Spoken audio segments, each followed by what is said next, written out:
Bonsoir, bonsoir à tout le monde. Alors, Patrick Galani, Malambo, petit frère.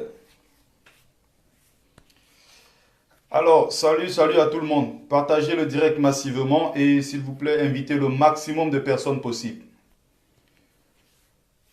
Au top à tous, à tous les kémites et à toutes, voilà. On va commencer le petit live. Je sais que généralement, c'est des sujets qui n'intéressent pas tant de monde parce qu'on a plus dans notre communauté des jésulâtres et des mahométans. Mais j'ai le droit en tant qu'animiste de prendre de temps en temps quelques minutes, voilà, pour partager avec vous quelques de mes petites connaissances sur la spiritualité africaine et surtout célébrer, glorifier nos ancêtres méritants, pour ceux-là qui ont encore le minimum de respect pour leurs ancêtres. La cabraliste Déborah, j'espère que tu vas bien. Alors, je vais commencer le live, mais il faut qu'il y ait au moins un certain nombre de personnes. Donc, en attendant, je vais mettre un peu de musique. Essayez d'inviter le maximum de personnes, s'il vous plaît. Partagez massivement le direct. Partagez dans les groupes, sur Messenger et autres. Invitez le maximum de personnes possible.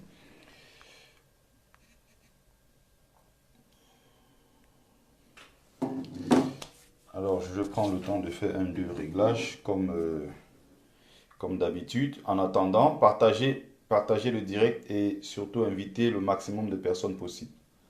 Partagez le direct. Voilà. Salut Cœur de Lion.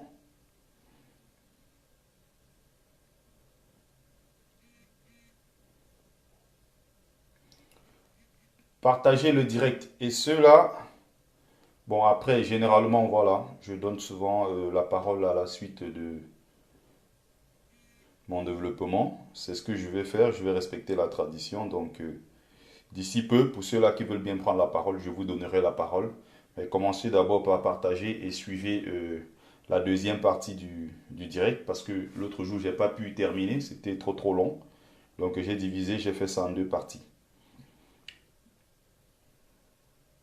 Continuez de partager le direct, s'il vous plaît.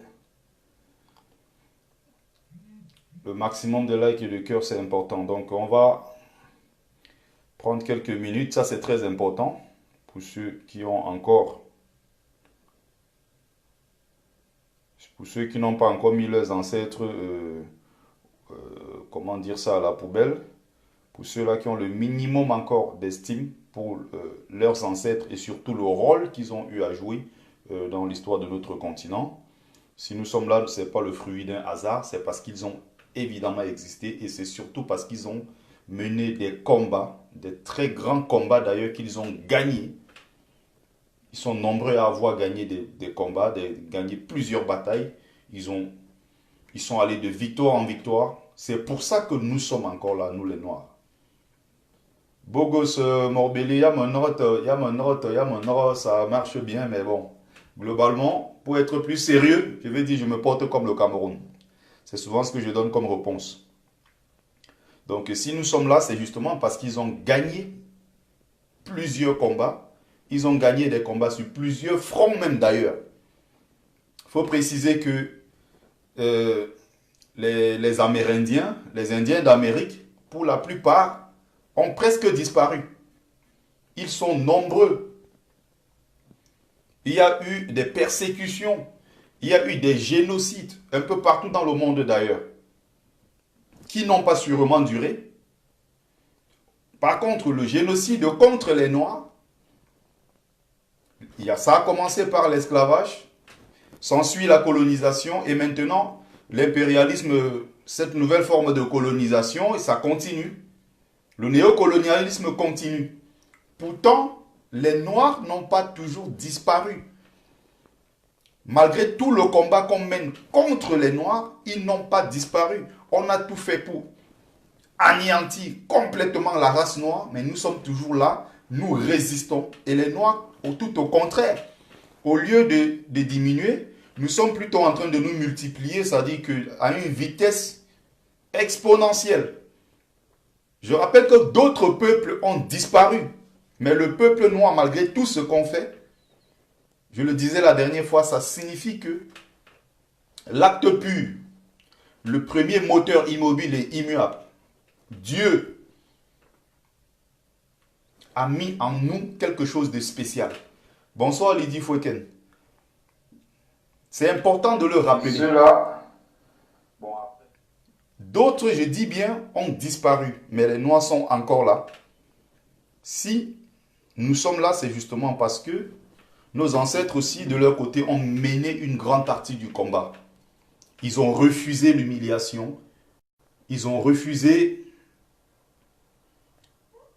l'ennemi qui est arrivé. J'espère, pour ceux-là qui sont devenus aujourd'hui des grands mahométans et des jésulâtres, qu'à un moment quand même de votre vie, vous arrivez à prendre du recul pour penser à vos ancêtres, vous demandez, mais pourquoi aujourd'hui nous sommes majoritairement chrétiens? Pourquoi aujourd'hui nous sommes majoritairement musulmans? Est-ce que ces religions-là, à la base, existaient sur notre continent? Il y a tellement de questions à se poser. Est-ce que ces gens, avant de venir avec leur religion, l'Afrique elle-même n'avait pas une spiritualité? Que faisaient nos ancêtres? Est-ce que c'est vrai ce qu'ils disent de nos ancêtres? Parce que on sait très bien qu'ils disent au quotidien qu'avant qu'ils n'arrivent en Afrique, d'ailleurs en France récemment, à Nantes, il y a une classe où un proviseur a proposé des sujets comme ça sur la colonisation. En fait, le sujet portait sur les bienfaits de la colonisation en Afrique. J'avais déjà fait une vidéo, vous pouvez vérifier sur ma chaîne YouTube en tapant Bertie Le Kamit. J'avais déjà fait une vidéo ici où j'ai pris plusieurs exemples dans un brillant ouvrage de Pierre Douat. C'est un critique historique, à la base médecin français, qui écrivait des conneries. C'est un brillant livre, hein. Il a dit des vérités quelque part, mais sauf que ces gens-là, quand il s'agit de l'Afrique, ils sont tous d'accord pour dire que les Africains n'étaient rien avant l'arrivée des Européens sur leur sol. Que ce soit pendant la période de la colonisation, pendant la période de l'esclavage. Donc ils sont tous unanimes là-dessus, qu'avant l'arrivée des Européens sur notre continent, l'Afrique n'était rien. Pourtant, c'est tout le contraire. C'est tout le contraire. Donc, ils avaient proposé un sujet à l'école sur les bienfaits de la colonisation en Afrique. Regardez autant de choses, autant de conneries qu'ils mettent dans la tête de nos enfants. Prenez le temps de bien observer ça. Il faut vraiment prendre un peu de recul de temps en temps pour essayer de vous poser des vraies questions. Nos ancêtres avaient compris ça il y a des siècles, il y a des milliers d'années. Ils avaient commencé à bâtir des brillantes civilisations avant que l'Europe ne pense même à se réveiller. D'ailleurs, il a fallu que les Africains fassent leur entrée sur le sol européen pendant le Moyen-Âge, où ils s'entretuaient, ils mouraient de la gale, ils mouraient de la peste, du choléra, ils mouraient de ces maladies incroyables dues à la saleté. Il a fallu que les Africains rentrent en Europe avec tout ce qui était sciences, techniques et autres, pour que les Européens, une bonne fois pour toutes, sortent de cette barbarie. Donc, c'est à vous de vous poser des vraies questions. Après ça, je vais proposer quelques ouvrages. Oh là là, j'ai laissé l'autre au salon dans mon truc. Mais c'est pas grave. Donc, il y a également, mais je rappelle une chose, hein. Je vais rappeler une chose, donc ça c'est très important. Je voulais vous montrer quelque chose avant-hier dans mon direct, mais ça s'est coupé malheureusement. Donc, je sais pas, c'est un peu compliqué de lire hein, quand c'est plutôt en caméra de face comme ça. Alors, c'est un brillant livre d'un frère, Eric Herman de Siaké. Je suis en train de lire, je n'ai pas encore fini. Le moment venu peut-être, si je trouve le temps, je viendrai vous parler de ce livre et surtout vous encourager, vous pousser à aller acheter pour encourager le frère qui a pris le temps, je dis bien beaucoup de temps pour écrire ce brillant ouvrage. Et je rappelle qu'en bas, il est préfacé par l'un des plus brillants historiographes de notre continent, que j'ai la chance d'ailleurs de côtoyer. Il s'appelle Nissim Laskoni, Ngombulu Yasangi Amina Bantu. Voilà. Donc c'est un brillant ouvrage, sans vouloir être, je vous lis ici la 4e de couverture, hein, sans vouloir être exhaustif, cet essai à caractère sociologique lève un pan sur le rôle l'importance, l'originalité et la pratique du culte des ancêtres dans la culture africaine en général et Bamileke en particulier. Donc c'est juste pour rappeler que dans notre spiritualité, il n'y a pas une spiritualité, bon on va dire il y a quelques éléments, des traditions et autres de la culture propre au Bamileke, mais la spiritualité africaine en elle-même, c'est ce qui rappelle d'ailleurs dans l'ouvrage, elle est une. Donc il y a une et une seule spiritualité africaine. Contrairement à ce qu'un frère est venu ici la dernière fois, il disait les Bamileke ont plusieurs dieux, les Bamileke sont polythéistes et tout. Je rappelle que ce sont des éléments de la nature. Un caillou ne peut en aucun cas représenter Dieu dans la spiritualité africaine. Un arbre sacré ne représente pas Dieu. Un cours d'eau sacré ne représente pas Dieu. Ce sont des éléments de la nature. Un ancêtre également ne représente pas Dieu. Mais c'est un ancêtre. Quand on parle d'ancêtre, ça veut dire qu'il a été déjà divinisé. Ça veut dire qu'il peut jouer un rôle d'intermédiaire entre nous et le monde de l'au-delà. Donc au-dessus, bien sûr, il y a un et un seul Dieu. Ça, c'est important de le préciser. Parce qu'ils ont fait exprès de rappeler aux Africains qu'effectivement, qu'en réalité, ce sont eux les premiers à penser au monothéisme. Pourtant, le monothéisme existe depuis l'Égypte antique. Je ne vais pas prendre le temps ici pour entrer dans des passages dans Nation Nègre et Culture de Cheikh Anta Diop, l'ancêtre, qui a écrit un brillant livre là-dessus. Il a d'ailleurs publié plusieurs ouvrages sur ces questions-là. Voilà, donc, c'était juste vous présenter l'ouvrage de ce frère. Donc, pour ceux qui veulent en savoir plus, si tu lis certainement cet ouvrage, tu comprendras peut-être des choses aussi dans la spiritualité ou alors dans les traditions, que ce soit du Congo, que ce soit un peu partout en Afrique. Il ne faut pas penser qu'il y a une spiritualité qui se limite, voilà, la spiritualité africaine ne se limite pas dans un seul coin du continent, c'est bien sûr sur tout le continent et elle est une. Voilà. Je vais peut-être vous lire quelques petits extraits tout à l'heure si j'ai le temps. Je vais revenir sur l'essentiel. Bon, ça fait partie de l'essentiel aussi. Donc, je vais dire l'essentiel ici sur les questions. Je reviens sur les questions, c'est très important. Parce qu'il y a des frères, la dernière fois quand j'avais fait le direct, ils sont venus là, ils pondaient de ces conneries en disant, oui, les ancêtres africains, ils vendaient leurs enfants, ils avaient besoin du miroir, des vestes, les Européens venaient les tromper et ils vendaient leurs enfants. Ce genre de conneries qu'on a mis dans la tête des Africains depuis des siècles aujourd'hui, ils ne sont pas eux-mêmes capables de remettre en question certaines choses.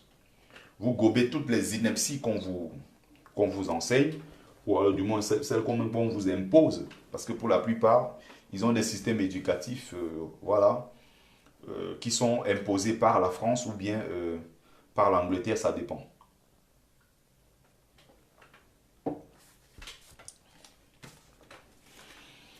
Donc je dénonce ici, cette hypocrisie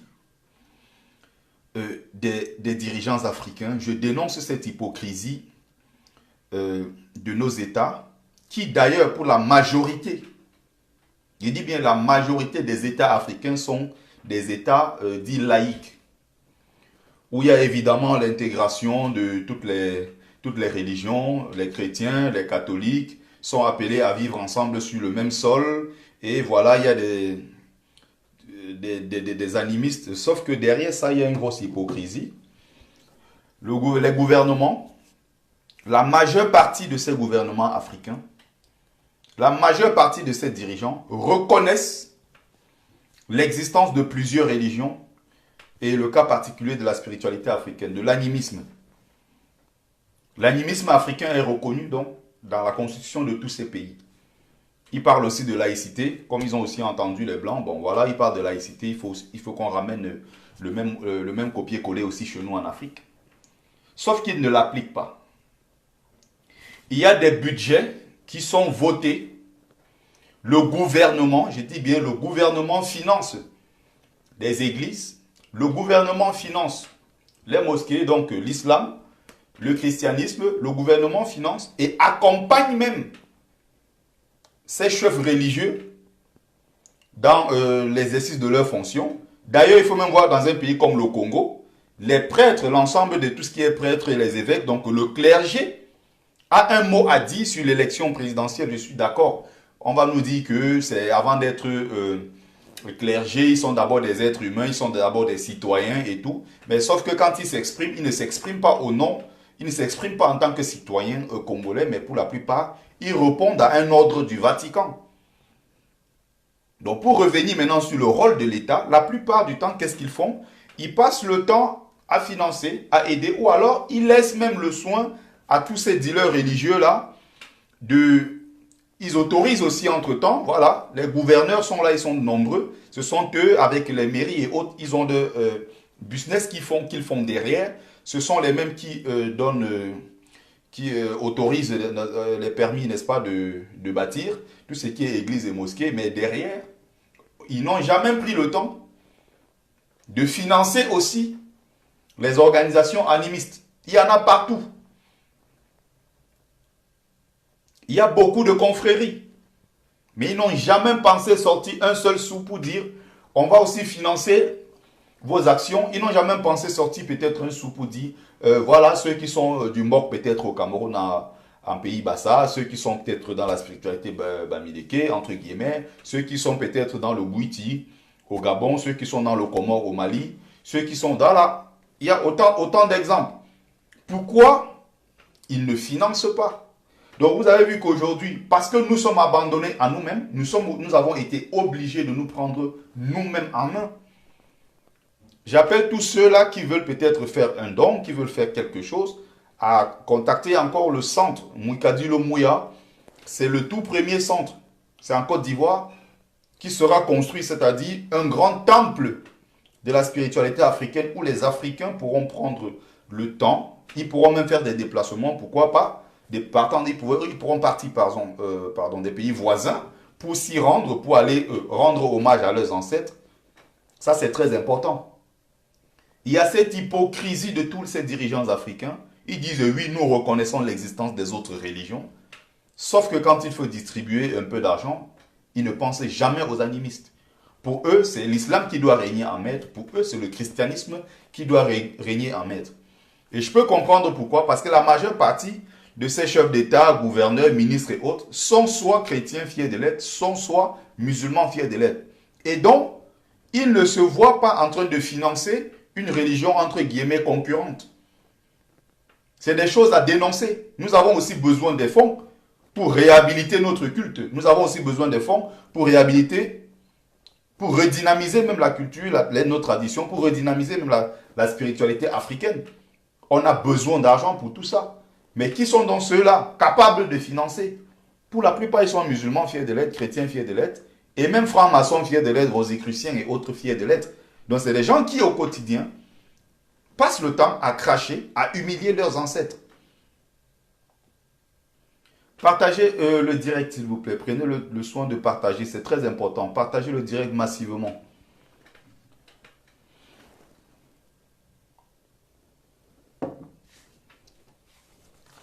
Mais pendant que vous crachez sur eux tous les jours, sachez qu'il y a des Africains qui aiment bien parler de leurs ancêtres, des Africains qui aiment défendre leurs ancêtres où qu'ils se trouvent. C'est pour ça que je l'ai dit et je le dirai toujours. Tout ce qui est entrepris sur ce continent, sans consulter les ancêtres méritants, est voué à l'échec. Tant que vous voulez construire vos stades en détruisant des cimetières, vous voulez construire vos stades sans jamais prendre le soin d'aller vers ceux qu'on appelle, ceux qui font partie de ce qu'on appelle le gouvernement de nuit, vous voulez les humilier.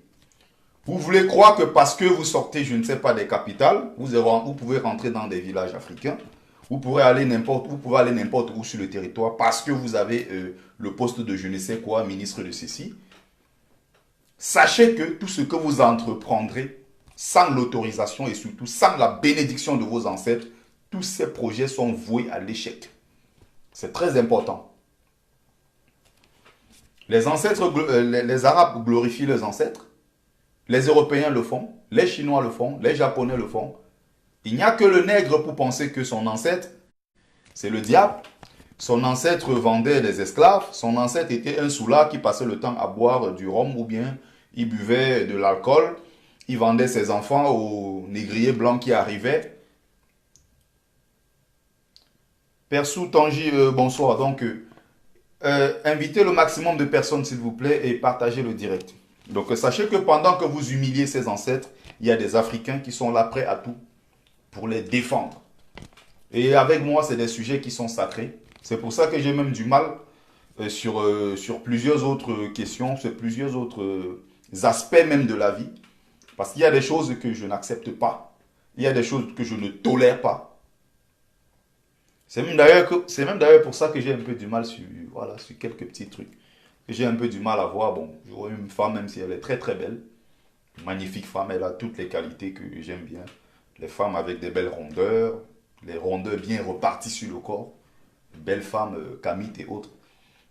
Mais si elle commence déjà, bon, Camite, je retire le mot Camite parce que la plupart c'est des jésulates. Donc quand je vois une femme comme ça, elle a beau être une très très belle femme, mais si elle commence à me dire, bon vraiment mon frère, j'ai dit que il faut que tu donnes ta vie à Jésus. Jésus t'aime beaucoup. Franchement, il faut que tu t'islamises. Tout ça c'est mort d'entrée.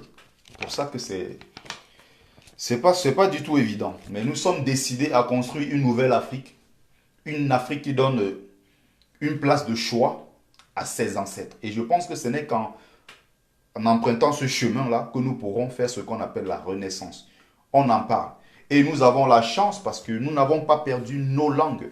Nous n'avons pas perdu nos cultures. Il y a beaucoup d'éléments de nos traditions et de nos cultures que nous avons conservés malgré le fait que les Européens, pendant des siècles, nous ont brutalisés, assassinés. Les Arabes ont fait pareil pendant 1400 ans. Jusqu'aujourd'hui, ça continue encore. J'ai toujours besoin de le rappeler à chaque fois. On parle toujours de la colonisation des Européens. Mais on oublie que du côté des Arabes, jusqu'aujourd'hui, on est en 2019, on oublie que ça continue. Ces pays arabo-musulmans du Golfe continuent d'imposer leur rythme en Afrique. Il faut déjà voir dans l'Afrique de l'Est, sur la corne de l'Afrique. Tous ces pays-là, Somalie, Djibouti, tous ces pays-là qui sont sur la corne, sont ultra, je dis bien, dominés, sans compter les pays d'Afrique du Nord. Malgré tout ce que les gens vont dire d'eux, je pense que quelque part, c'est de l'ignorance. Et les gens font exprès de pousser les pays du sud du Sahara à se séparer de nos frères qui sont dans le nord. Donc le Maghreb. C'est une grave erreur. Pour qu'on ait une Afrique unie, on a besoin de tout le monde. L'Afrique unie a besoin de tous ses enfants. Et donc quand il y a des gens qui commencent à faire la différence en estimant que ceux qui sont de l'Afrique du Nord sont plus ou moins arabes et que, bon, peut-être ils n'ont rien à voir avec ceux du Sud. Ce sont ces divisions qui ont fait que ce continent soit aujourd'hui à genoux. Mais je vous rappelle que malgré tout ce qui se passe, je dis bien malgré tout ce qui se passe, les Arabes qui sont du côté du Golfe savent très bien qu'ils ont leurs petits-fils, ils ont leurs descendants sur le continent africain. D'ailleurs, la majeure partie de ces gens-là, quand ils viennent en Afrique, ils sont prioritaires dans plusieurs pays. La plupart, ils ont des hôtels, ils ont des châteaux partout à Marrakech, ils viennent se reposer au Maroc, en Algérie, un peu partout. On est parti, les gens sont allés jusqu'à dire que non, les Arabes du Golfe détestent ceux du Maghreb parce que non, ils estiment que ce ne sont pas des vrais Arabes, ils estiment que ce n'est pas leurs frères. C'est un gros mensonge. Et nous, au sud du Sahara, nous avons tout intérêt, je dis bien, tout intérêt à nouer, et le contact est déjà là, mais nous avons tout intérêt, je dis bien, à continuer dans ce sens-là, bien que voilà, c'est des gens qui sont racistes, ils ne nous aiment pas, mais je ne suis pas dans l'optique de quelqu'un qui part vers l'autre dans le but de se faire accepter, ou bien celui qui va vers l'autre dans le but de se faire aimer. On n'est pas là pour se faire aimer, mais on veut échanger avec les autres de façon équitable et surtout être derrière jaloux de nos intérêts. Je pense que c'est très important. Donc pour revenir sur les Arabes du Golfe n'aimant pas soi-disant ceux du Maghreb, c'est complètement faux parce que ces gens ont toujours une grande considération pour ceux du Maghreb qui sont entre guillemets, on va dire comme ça, leurs descendants. Les Européens sont venus, ils ont colonisé, mais ils sont repartis. Mais n'oublions pas que depuis le 7e siècle, il y a une minorité d'Arabes installés dans le nord de l'Afrique et ils n'ont jamais quitté le continent. Un Tunisien, je dis bien pendant 11 ans, a dirigé la Ligue arabe. si les Arabes ne considéraient pas ceux du Nord, ceux d'Afrique du Nord, et je rappelle d'ailleurs que le pays arabe, entre guillemets ici, le plus peuplé, c'est l'Égypte. Il y a plus de 20% de descendants arabes installés en Égypte. C'est pour ça d'ailleurs, même quand ils font leur classement, l'Égypte appartient à l'Orient. Ils ne mettent pas l'Égypte en Afrique. Oubliant que la majeure partie, je dis bien pas la majeure partie, je dis bien la quasi-totalité de tous ces pays du Maghreb, la quasi-totalité des pays du Maghreb, pardon, il y a une majorité, il y a une très grande partie du peuple noir qui s'y trouve. Il y a nos frères qui sont soniqués, qui sont dans le nord du Maghreb. La Mauritanie, qui était hier dans l'Afrique de l'Ouest, se retrouve aujourd'hui dans le Maghreb. Il ne faut pas oublier que l'écrasante majorité de la population mauritanienne est une population noire. Il ne faut pas oublier que tout le sud du Maroc est noir, le sud de l'Algérie est noir, le sud de la Libye, avec les Toubous et autres. Ils sont nombreux. Que ce soit en Égypte, que ce soit en Tunisie, dans tout le sud, vers Gabès et autres. Toutes ces villes-là sont majoritairement occupées par des Noirs maghrébins. Donc si à un moment on veut couper le lien entre l'Afrique, entre les pays africains du sud du Sahara et ceux du nord du Maghreb, ceux du Maghreb, il y a un gros problème. Ça veut dire qu'il y a une partie des Noirs, nos frères, que nous sommes en train de rejeter sous prétexte qu'ils sont mélangés avec les Arabes. Il faut bien rappeler qu'ils sont nombreux, les Toubous par exemple, qui sont restés entre eux, noirs charbon, qui ne se sont pas mélangés, qui ne se sont pas métissés au fil des siècles avec les Libyens blancs. Il y a aussi les Tawarga, qui sont aussi noirs en Libye, beaucoup plus basés dans la région de Misrata. Il y en a tellement. Il y a beaucoup de noirs. En Algérie, dans le sud, c'est la quasi-totalité, c'est des noirs, même jusqu'à Oran.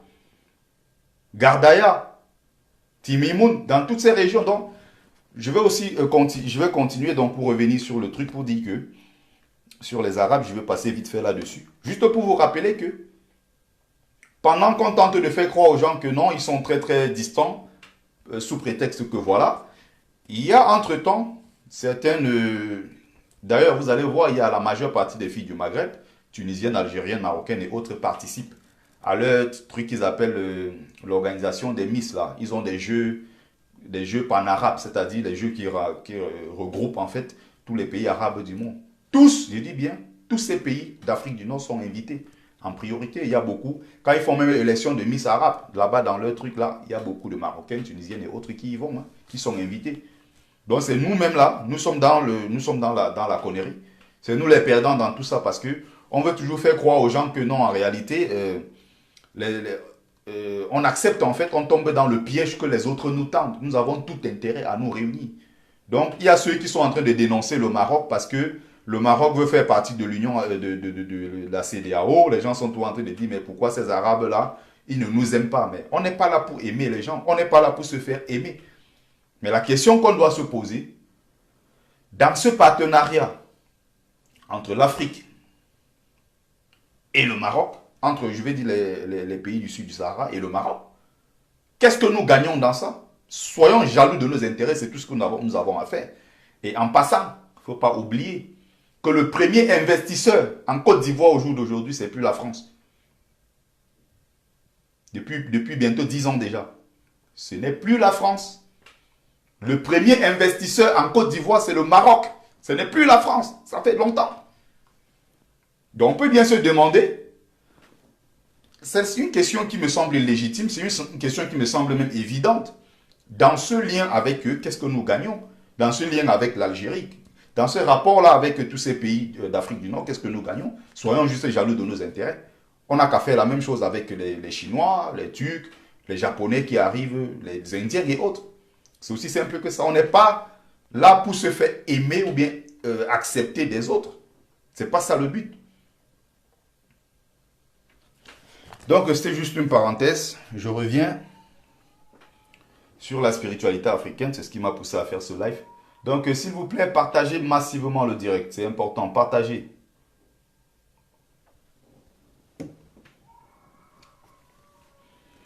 Partagez le direct.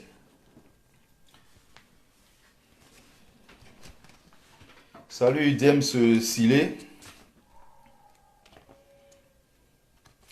Donc, il y a une vidéo que je suis en train de préparer là-dessus. Je reviendrai très largement sur le sujet.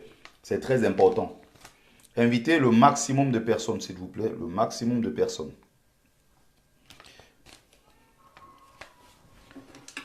Donc, je veux prendre, parce que ce jour-là, je rappelle, hein, j'avais marqué, je veux prendre les différentes préoccupations au fur et à mesure.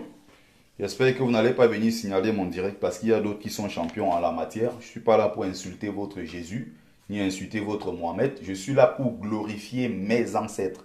Salut Jared Massac. Voilà, donc envoyez le maximum de likes et de cœurs. Ils sont là toujours pour signaler. La dernière fois, j'ai fait mon direct où je glorifiais mes ancêtres tranquillement dans mon coin, sans parler de votre Jésus. Ils sont venus encore signaler. Ça veut dire qu'ils ont le droit de faire des groupes sur Internet où ils parlent de l'islam. Ils ont le droit de faire des groupes sur Internet. Salut Miss Congo. Où ils ont le droit de parler de Jésus. On montre même comment maintenant ils sont en train de prêcher partout. J'ai vu une vidéo hier, j'étais mort de rire. Où je ne sais pas si c'est un Nigérian, il est dans les rues de Londres, il est en train de parler de Jesus. In Jesus' name. In the mighty name of Jesus. Les Anglais, les policiers anglais l'ont arrêté. J'étais mort de rire. On lui dit ton histoire là, tu vas aller raconter ça de l'autre côté. On l'a mis dans la voiture direct pour la cellule. Un truc comme ça, chez nous, tu fais ça, les gens vont trouver que tu es la descendance du diable, quoi. Donc, il y a d'autres préoccupations. Il y a d'autres cons qui demandaient, j'avais déjà. Donc, il y avait quelqu'un qui disait la religion africaine, voilà, doit réduire son aspect. Moi, je rappelais bien ce jour que nous n'avons pas de religion, mais nous avons une spiritualité. Parce que si on veut parler de religion, ça veut dire que nous voulons aussi faire comme les autres. Il y a une différence entre ce qui est spirituel et ce qui est religieux. Tout ce qui est religieux, vous le savez très bien, c'est le dogmatisme. C'est tout ce qui est le conditionnement psychique, si vous voulez. C'est-à-dire qu'on vous dit, il y a un Jésus quelque part, il y a un Dieu, il est très dangereux et il va se fâcher si vous ne priez pas pour lui. Vous devez connaître votre fond au sol 5 fois par jour. Vous devez faire le carême, vous devez faire ceci parce que Dieu aime ça. Il faut prier pour lui. Il y a ceci, c'est-à-dire que il y a le conditionnement dans ça. C'est-à-dire on vous limite à quelque chose. On vous dit n'allez pas chercher de vous-même. La vérité est déjà là et on vous propose tout. Alors que dans la spiritualité, c'est tout le contraire. Donc, dans la spiritualité africaine, on n'est pas là pour rappeler aux gens que allez dormir chez vous, Dieu fera tout pour vous. Non, on doit par nous-mêmes aller vers la vérité. C'est à nous d'aller chercher la vérité. C'est à nous d'aller chercher cet équilibre. C'est à nous, voilà, de respecter l'environnement dans lequel nous vivons. Donc, le respect de tout ce que Dieu a créé. Quand je dis créer ici, c'est entre guillemets, parce que le même créé là, on va de l'autre côté dans les religions abrahamistes, interpréter ça autrement. Pourtant, ça n'a rien à voir. Donc, on va dire ici, le respect de la nature, le respect de tout ce que, voilà, Dieu, ce qui existe dans la nature, ce que Dieu a créé, il y a une partie de Dieu dans tout ce qui existe dans la nature. C'est pour ça que les premiers, d'ailleurs, à avoir mis des animaux dans les cages sont ces mêmes Européens aujourd'hui qui se disent experts en protection des espèces en voie de disparition. Ce sont les mêmes qui ont passé le temps pendant des siècles à capturer des animaux inutilement, à les mettre en cage et autres. D'autres maintenant, il y a même ce qu'on appelle maintenant la NAC. Quand vous allez dans les hôpitaux, ça fait rire. NAC, quand vous allez dans les hôpitaux, il y a deux fois, quand je regarde ça, je dis mais c'est un truc de malade. Les NAC, c'est-à-dire les nouveaux animaux de compagnie. Vous allez voir parmi ces nouveaux animaux de compagnie, pardon, vous allez voir parmi ça des lions, des gens qui adoptent carrément un lion, le guépard, des serpents, des oiseaux dangereux, tous ces trucs. Alors que chez nous, dans la spiritualité africaine, c'est pour ça, même quand j'allais au champ avec mon grand-père, même si c'était aussi un jésulâtre, il nous disait, bien que je sois chrétien, il y a quand même certaines valeurs africaines, certaines valeurs de la spiritualité que j'ai gardées. Il nous disait, quand on va dans la forêt, si tu as besoin de l'écorce d'arbre pour guérir telle maladie, non. ne faut pas juste couper pour le simple but de couper. Il faut couper la quantité nécessaire pour se soigner et laisser l'arbre se régénérer. C'est important. Quand on tendait des pièges, on tend le piège parce qu'on a besoin peut-être de la viande d'un animal. Si on attrape l'animal, on mange la quantité nécessaire. On n'a pas besoin d'aller tuer le maximum et venir déposer. Pourtant, on ne va pas s'en servir parce que quand on le fait, ça veut dire que c'est une partie de la nature qu'on est en train de détruire. Et même pour tuer un animal, il y a des petits rituels, même pour ce que tu as planté. Le jour, c'est pour ça que les gens faisaient la fête. Il y avait certains rituels qu'on accomplissait avant même de commencer à planter. Et même quand on récoltait, il y avait toujours des petits rituels à faire pour remercier la terre parce que la terre, elle aussi, est sacrée. C'est une partie. C'est-à-dire que Dieu, il y a une partie de Dieu dans la terre. Il y a une partie de Dieu dans un arbre. Il y a une partie de Dieu dans tout ce qui existe dans la nature. C'est pour ça qu'il faut respecter tout ce qui existe dans cette nature. Et en respectant tout cela, ça veut dire qu'en même temps, on respecte Dieu. C'est-à-dire la partie sacrée qu'il y a dans toute chose existante dans la nature. C'est pour ça, même pour tuer un animal, il y avait toujours des petits trucs à faire. Donc il y a ce côté-là que j'ai beaucoup gardé de lui. Il y a beaucoup de choses qu'il me disait, des choses qu'il m'apprenait quand j'étais un peu plus petit, quand on allait dans des plantations. Il y a beaucoup de trucs. C'est pour ça que vous allez voir dans certaines familles, je parlais ici de l'initiation dans les familles lignagères, dans l'initiation lignagère, dans les sociétés, certaines sociétés secrètes. Je parlais de ça récemment. Donc vous allez voir d'une famille à l'autre, dans la même famille, pardon, des descendants, c'est-à-dire que du père au grand-père jusqu'à l'arrière-grand-père, c'était tous des grands guérisseurs. D'autres, c'était des grands forgerons. Ils savaient fabriquer peut-être des marmites, ils savaient fabriquer des fourches, ils savaient fabriquer le matériel de guerre. Il y a tellement de choses comme ça dit qu'ils ont gardé, ils ont conservé de génération en génération. Et cette Afrique-là existe encore. Cette Afrique profonde existe encore. J'ai vu récemment, lors d'une conférence avec mon prof, j'étais étonné. Il y a beaucoup de choses qui se passent chez nous, les gens ne sont pas... Même moi, je n'étais pas au courant, j'ai regardé, j'ai dit, mais waouh. C'est-à-dire que on a montré une jeune fille dans un village camerounais, c'est dans le département, c'est au centre, je crois, voilà. Le village s'appelle Ezeza. Elle est née dans une famille de 7 enfants, et elle est la dernière, une fille de 23 ans, elle est chef de village. Chef de village, et elle est étudiante à l'université, j'ai vu ça, j'étais impressionné. Très belle fille d'ailleurs, qui fait tout, qui se débrouille, qui coupe le bois, qui cuisine, elle est chef de village. Et quand elle arrive, les papas qui ont 90 ans, 50, 70 et autres, se lèvent pour accueillir la chef qui arrive. Pourtant, elle est jeune. Elle est même, pour d'autres même, petite fille. Il y a tellement de choses dans cette Afrique-là à découvrir. Quand j'ai regardé, j'étais étonné. Donc pour ceux-là qui prennent du plaisir à cracher, à humilier leurs ancêtres, moi c'est le contraire. Je les adore et je me défends. Et je les défendrai jusqu'au bout. Je dis bien jusqu'au bout.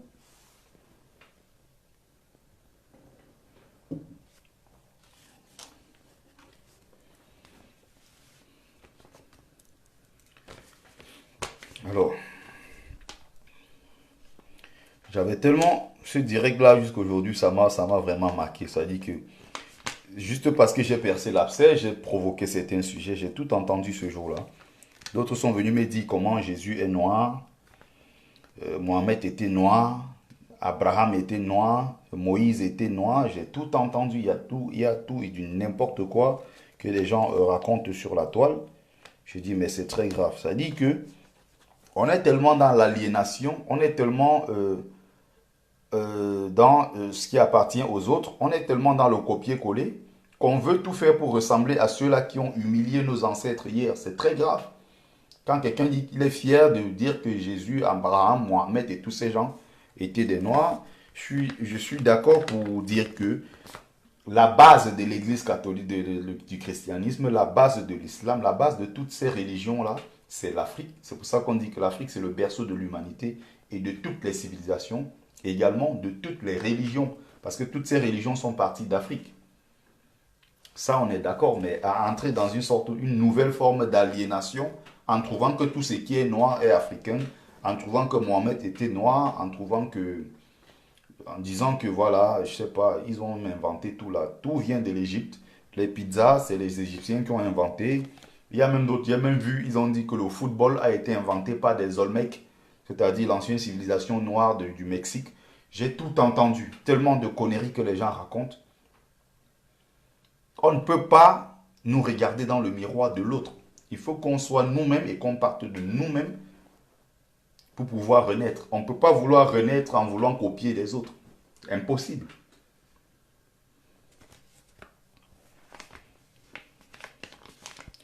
Voilà. Et vous vous rappelez, il y a une autre préoccupation, ça m'a fait rigoler. Il y avait une autre question d'un internaute. Vous connaissez le célèbre morguier du Cameroun qu'on appelle Ndoumbé le morguier.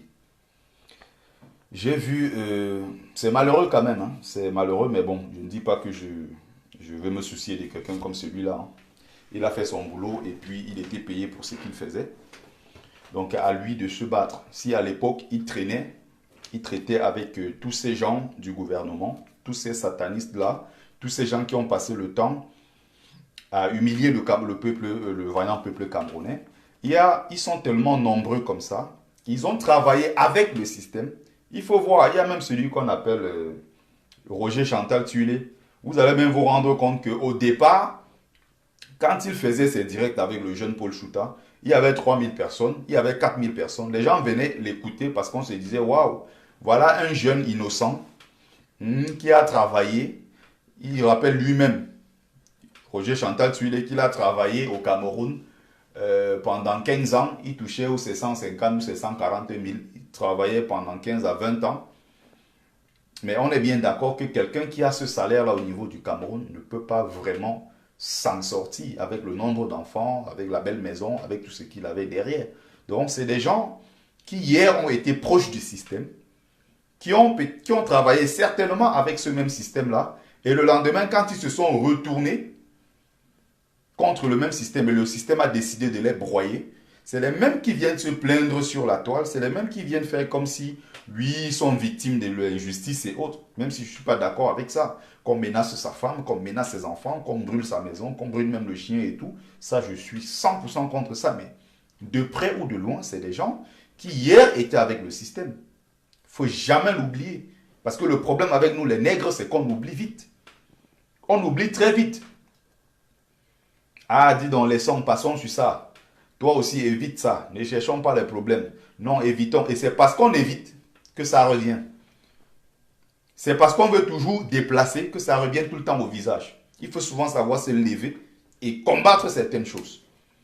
Donc, ces mêmes gens reviennent. Donc, pour revenir ici sur le cas du célèbre morguier, Ndoumbé le morguier, qui avait une grosse moto, je ne sais pas, Harley Davidson et tout, qui gagnait très bien sa vie à l'époque. Je ne sais pas ce qui s'est passé entre-temps. Il a pris sa retraite. Il est devenu méconnaissable. Il est devenu comme, je ne sais pas, un grand clochard. Il est abandonné à lui seul. Les gens ne lui rendent plus visite.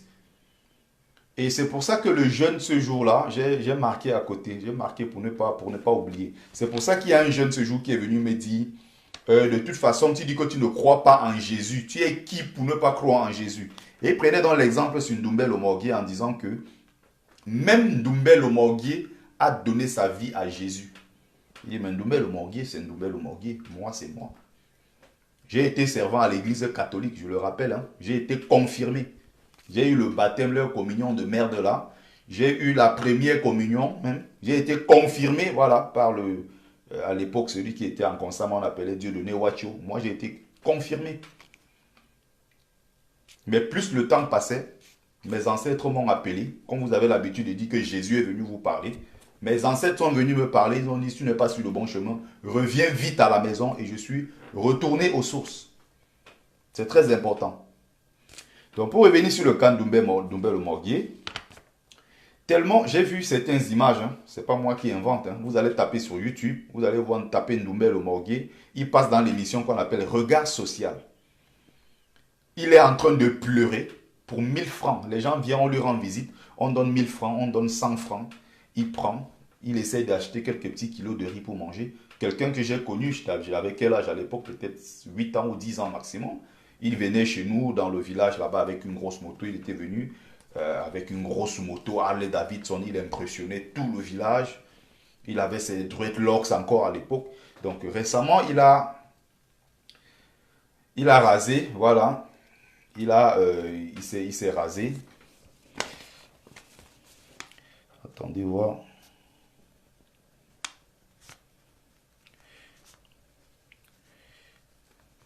Il est venu dans l'émission Regard Social. Il était en train de pleurer. Il disait, aidez-moi, je suis malade, je ne peux pas me soigner. Il était en train de raconter tout un tas de trucs. Quand je regardais, j'étais choqué. J'étais choqué. Il prenait l'exemple, voilà, sur Ndoumbé Lomorguier. Lui-même, il reconnaît l'existence de Jésus. Mais Ndoumbé Lomorguier, c'est qui? Ils sont nombreux qui ont dit qu'ils reconnaissent Jésus. Mais j'ai le droit de dire que je ne reconnais pas Jésus dans ma vie. Je reconnais mes ancêtres. C'est aussi simple que ça. C'est mon droit le plus absolu. Donc, on parle des gens qui, à l'époque, traitaient avec les gens du gouvernement, avec des ministres, avec des directeurs, tous ces satanistes qui dirigent le pouvoir au Cameroun. Il dit bien tous ces agents du diable qui ont le pouvoir dans notre pays. Lui-même parlait des liens très proches. Il était très proche de certains dirigeants de ce pays. Ils avaient le sale truc qu'ils faisaient dans des morgues avec des cadavres partout. On passait des commandes de je ne sais quelle partie du corps. Ils ont le truc qu'ils faisaient entre eux là-bas. Ils savent comment ça se passait. Nous sommes loin de ces saletés-là.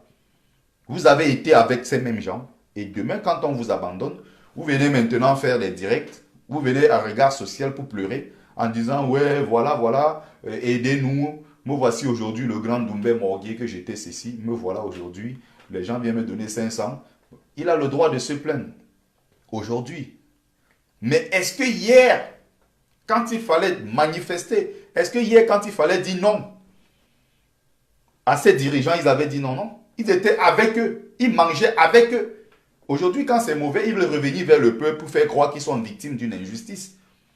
Je rappelle que les gens ont bossé au Cameroun pendant 20 ans, 25 ans, 30 ans, 40 ans. Ils n'ont jamais perçu un seul franc de leur retraite.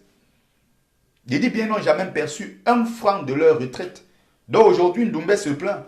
Il est en train de dire, il réclame sa retraite, on ne lui verse pas. Mais hier, il fallait mener le combat pour contraindre les dirigeants camerounais à verser l'argent aux retraités qui l'ont précédé.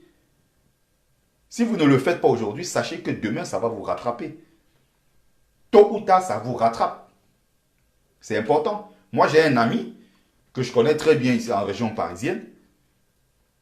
Son papa est décédé récemment, paix à son âme. Il était tellement choqué, il était énervé, que le jeune qu'il est soit en train de se battre en France tous les jours. Le pauvre doit se lever, je ne sais pas à quelle heure, à 5 heures. Il doit aller travailler, il rentre chez lui, il est 22 heures. De lundi à samedi. Il n'a pas le temps de se reposer. Il y a souvent, je lui dis, comme il vient, on se voit quelque part, on prend une bière, il n'a même pas le temps. Il finit tellement tard. Et il doit économiser tout cet argent pour envoyer à son papa au Cameroun qui est malade, qui a été foudroyé par un AVC. Il dépense des centaines de mille, il a dépensé des millions sur son papa pour pouvoir sauver son père.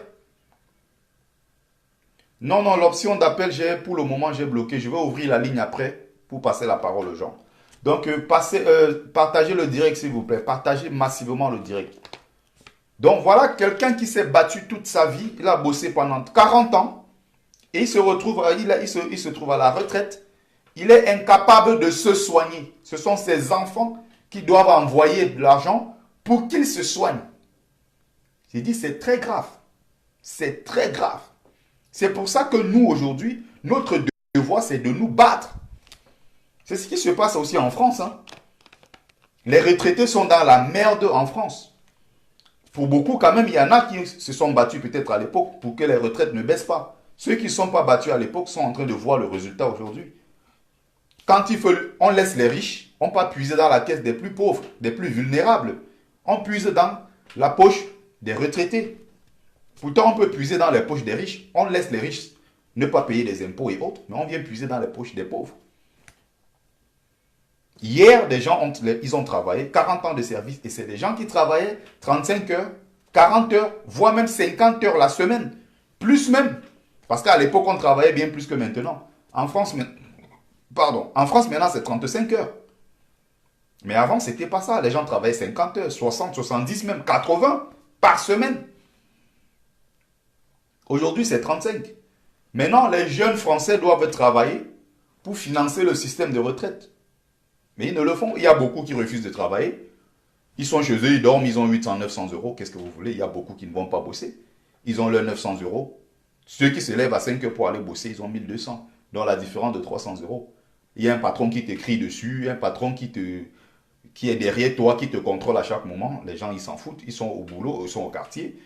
Salut Tina Flore, ils font leur petit business derrière, ils complètent et puis ils sont tranquilles. Et ils ont tout le temps envie de voyager. Oh, les gens de l'époque ne voyageaient pas.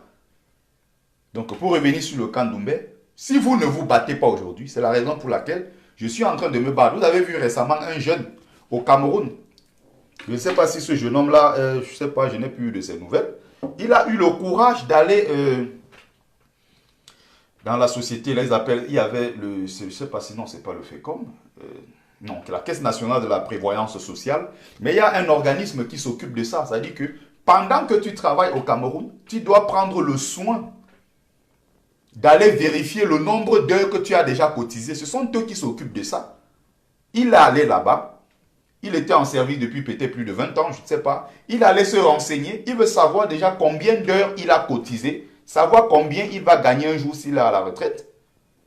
On lui dit dégage. Il est donc sorti. Il a pris son téléphone. Il a fait sa vidéo étant là-bas. Il montrait les bureaux. Le gars est venu réclamer l'argent de quoi? On n'a jamais donné l'argent. On s'en fout. Il a eu le courage. Il a le mérite de l'avoir fait. D'autres Camerounais seraient allés rester tranquilles et disent que, ah, n'est-ce pas, ils sont trop forts, ils ont pris. Pardon. D'autres auraient dit, bon, ah, il est trop fort. Ils sont trop forts, ces gens-là, comme pour dire que le Cameroun appartient à une certaine catégorie de personnes. Mais non. Le monsieur a eu le courage d'aller dénoncer ça. Il est jeune. C'est pour ça qu'on invite tous les Camerounais à entrer dans le combat. C'est pour ça qu'on invite tous les Camerounais à vous battre pendant que vous êtes jeune. Parce que ce que vous ne menez pas comme combat maintenant, tôt ou tard, vous allez le regretter. Ce qui arrive dans notre pays aujourd'hui, ce qui arrive à notre pays, ce n'est pas le fruit d'un miracle. Hein. Du tout. C'est justement parce que ceux qui nous ont précédés n'ont pas mené le combat qu'il fallait. Et du coup, on se retrouve dans cette situation. Beaucoup ont abdiqué. Il y a beaucoup qui ont accepté l'humiliation. C'est ce qui continue même jusqu'aujourd'hui d'ailleurs, parce qu'on a beaucoup de Camerounais qui adorent la misère. Il y a des gars qui aiment la souffrance au Cameroun, c'est-à-dire qu'il est content de se lever et aller souffrir. Il est content de se coucher sur un lit d'hôpital. On lui dit, monsieur, on ne te soigne pas parce que tu n'as pas déposé une caution. Il accepte ça, pour lui c'est normal. Il y a des gens qui adorent même ça, la souffrance, l'humiliation. Ceux de la diaspora également ne sont pas différents. Même s'ils sont en Europe, ils voient comment le système fonctionne. Ils sont un peu partout à l'étranger, dans des pays un peu plus développés. Ils voient comment le système fonctionne. Mais il n'en demeure pas moins que c'est les mêmes gens. Il y a beaucoup de cons également en diaspora. Ils sont tellement nombreux même d'ailleurs.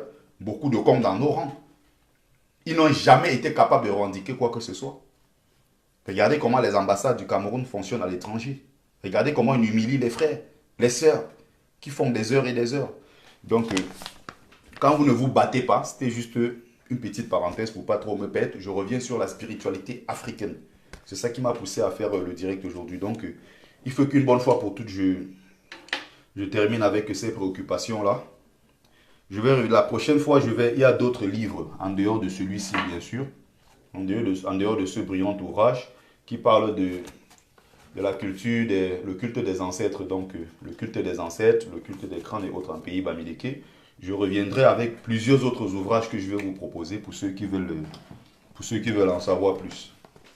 C'est à nous de faire ce devoir, c'est à nous d'aller vers la connaissance. La connaissance ne viendra pas à toi, c'est à toi d'aller la chercher.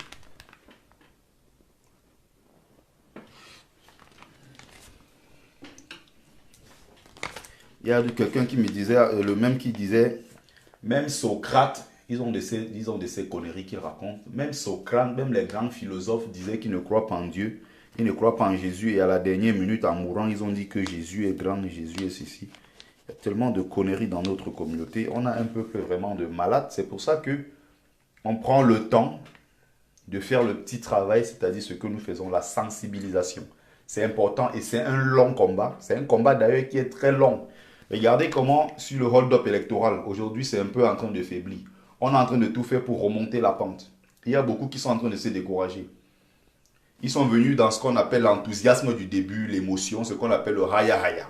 Ils sont venus là dans le raya raya, ça a bougé parce qu'ils étaient sûrs que Biya allait tomber dans les semaines qui suivaient.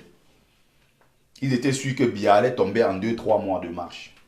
Aujourd'hui, on a 5 mois, bientôt 6e, Biya est toujours là. Et il est même en super forme. Plus le temps passe, plus le gars se rajeunit.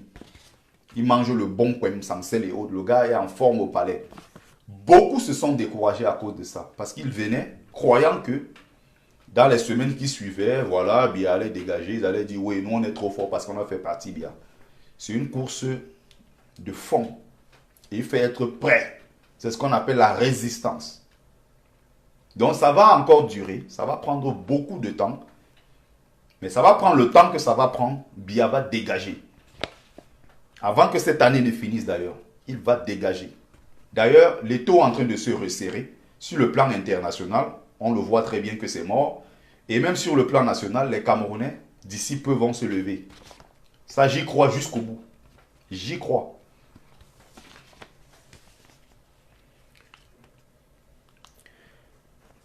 Vous n'avez pas le droit de parler des ancêtres. Il y a celui qui me disait que Jésus est déjà...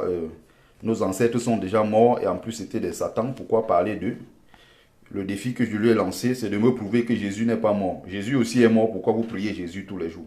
Ce que je déteste dans cette histoire, c'est que à chaque fois, je prends le temps, quand je prends le temps pour parler de mes ancêtres, pour glorifier mes ancêtres, il y a toujours les jésulâtres et les mahométans qui seront là pour mettre des commentaires insultants.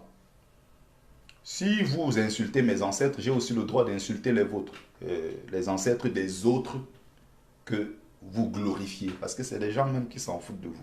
J'ai pris l'exemple ici la dernière fois. Un noir qui est musulman se trouve dans la mer avec un arabe musulman, descendant de Mohammed. Si Mohammed, le prophète, vient, il veut sauver quelqu'un, il sauvera d'abord son descendant. Ça me semble logique. Le nègre qui est musulman et arabisé, on va le laisser périr dans la mer. Il va aller retrouver ses frères, ils sont d'ailleurs nombreux. Mais il va d'abord sauver son fils, il va d'abord sauver ses descendants. Ça me semble normal, ça me semble logique. Le malheur que nous avons dans tout ça, c'est qu'on passe le temps à nourrir les égrégores des autres en oubliant nous-mêmes nos égrégores. Glorifier mon ancêtre,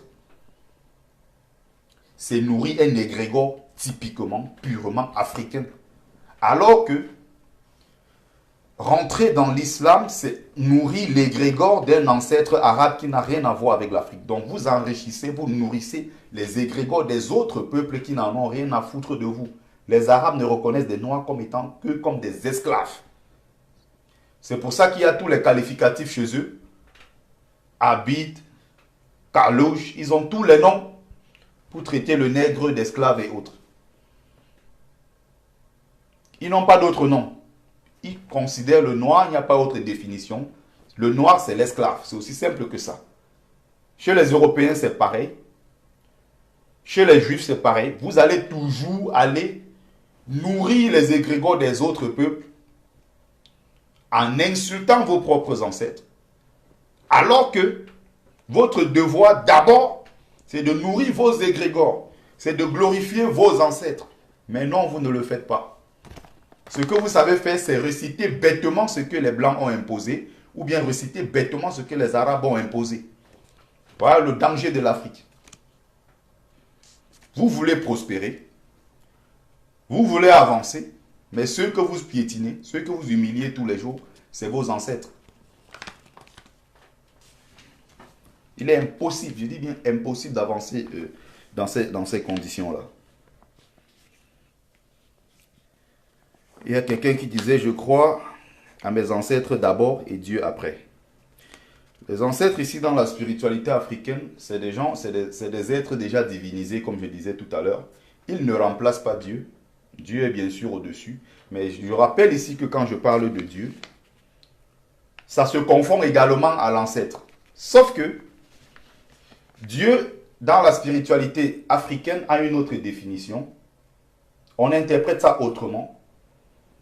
Or, Dieu de l'autre côté, dans les religions, l'islam, le christianisme et autres, Dieu c'est un être barbu. C'est pour ça que Jésus dit que Dieu ressemble, les êtres humains ressemblent à Dieu. Donc il a créé Dieu. Dieu a créé, pardon, les êtres humains à son image et à sa ressemblance. Donc pour eux, le Dieu c'est un être déjà. Ils ont l'habitude de dire que Dieu, quand ils parlent de Dieu, Dieu ici c'est le masculin. Et le féminin c'est déesse. Pourquoi choisir Dieu et abandonner l'autre côté féminin? Or, dans la spiritualité africaine, il y a une certaine dualité. Dans la spiritualité africaine, il y a le côté féminin de Dieu, il y a le côté masculin de Dieu. C'est un ensemble en fait. Les deux ne sont pas dissociés. Il y a un côté féminin en Dieu, il y a un côté masculin en Dieu. Or, dans les religions des machos, les religions monothéistes dites révélées, parce qu'aucune religion n'est révélée dans l'histoire, Dieu ne s'adresse pas aux êtres humains. Et je rappelle que si Dieu devait parler à un être humain, il devrait d'abord parler aux Noirs. Les Arabes sont arrivés récemment. Les Européens sont arrivés il y a 8000 ans. Avant, il n'y avait pas d'Européens, il n'y avait pas de Blancs. Les Chinois et autres, tout ça, ils sont venus après. Donc, les Noirs ont vécu sur Terre pendant 120 000 ans en Afrique, avant de commencer à se déplacer dans les autres régions du monde, dans d'autres continents. Donc, pendant 120 000 ans, Dieu ne s'est pas adressé à un Noir, mais Dieu est allé s'adresser aux Arabes. C'est-à-dire que c'est très grave parce que quand tu suis, quand il parle, on revient dans la Genèse, la création de l'islam, ils vont te dire qu'il y a le mont Hira en Arabie Saoudite, comme par hasard. L'Arabie Saoudite, ce n'est pas en Afrique. Pour ceux qui insistent en disant que c'est une religion aussi africaine, pour ceux comme Ouattara a été capable de démontrer aux gens que l'euro est une monnaie africaine, le franc CFA est une monnaie africaine et qu'elle existe même avant l'euro. Vous voyez jusqu'à quel point l'aliénation. Vous voyez jusqu'à quel point les gens sont aliénés. Donc, le prophète se retrouve au mont Hira et il entend la voix de l'ange Gabriel qui vient lui parler et lui passe le message et tous les sourates du Coran. Et c'est comme ça qu'il descend du mont Hira. Il part convertir son peuple et il commence à réciter tous les sourates et tout, d'après ce qu'il raconte. Pour les Juifs, ça, c'est encore ce qu'on appelle le Hélélé, c'est le Terminator, parce que Moïse lui-même, il dit, c'est-à-dire que Moïse lui-même a reçu la parole de Dieu en direct, c'est-à-dire que Dieu lui-même est descendu, il est venu parler à Moïse. Il est descendu, il est venu parler à Moïse.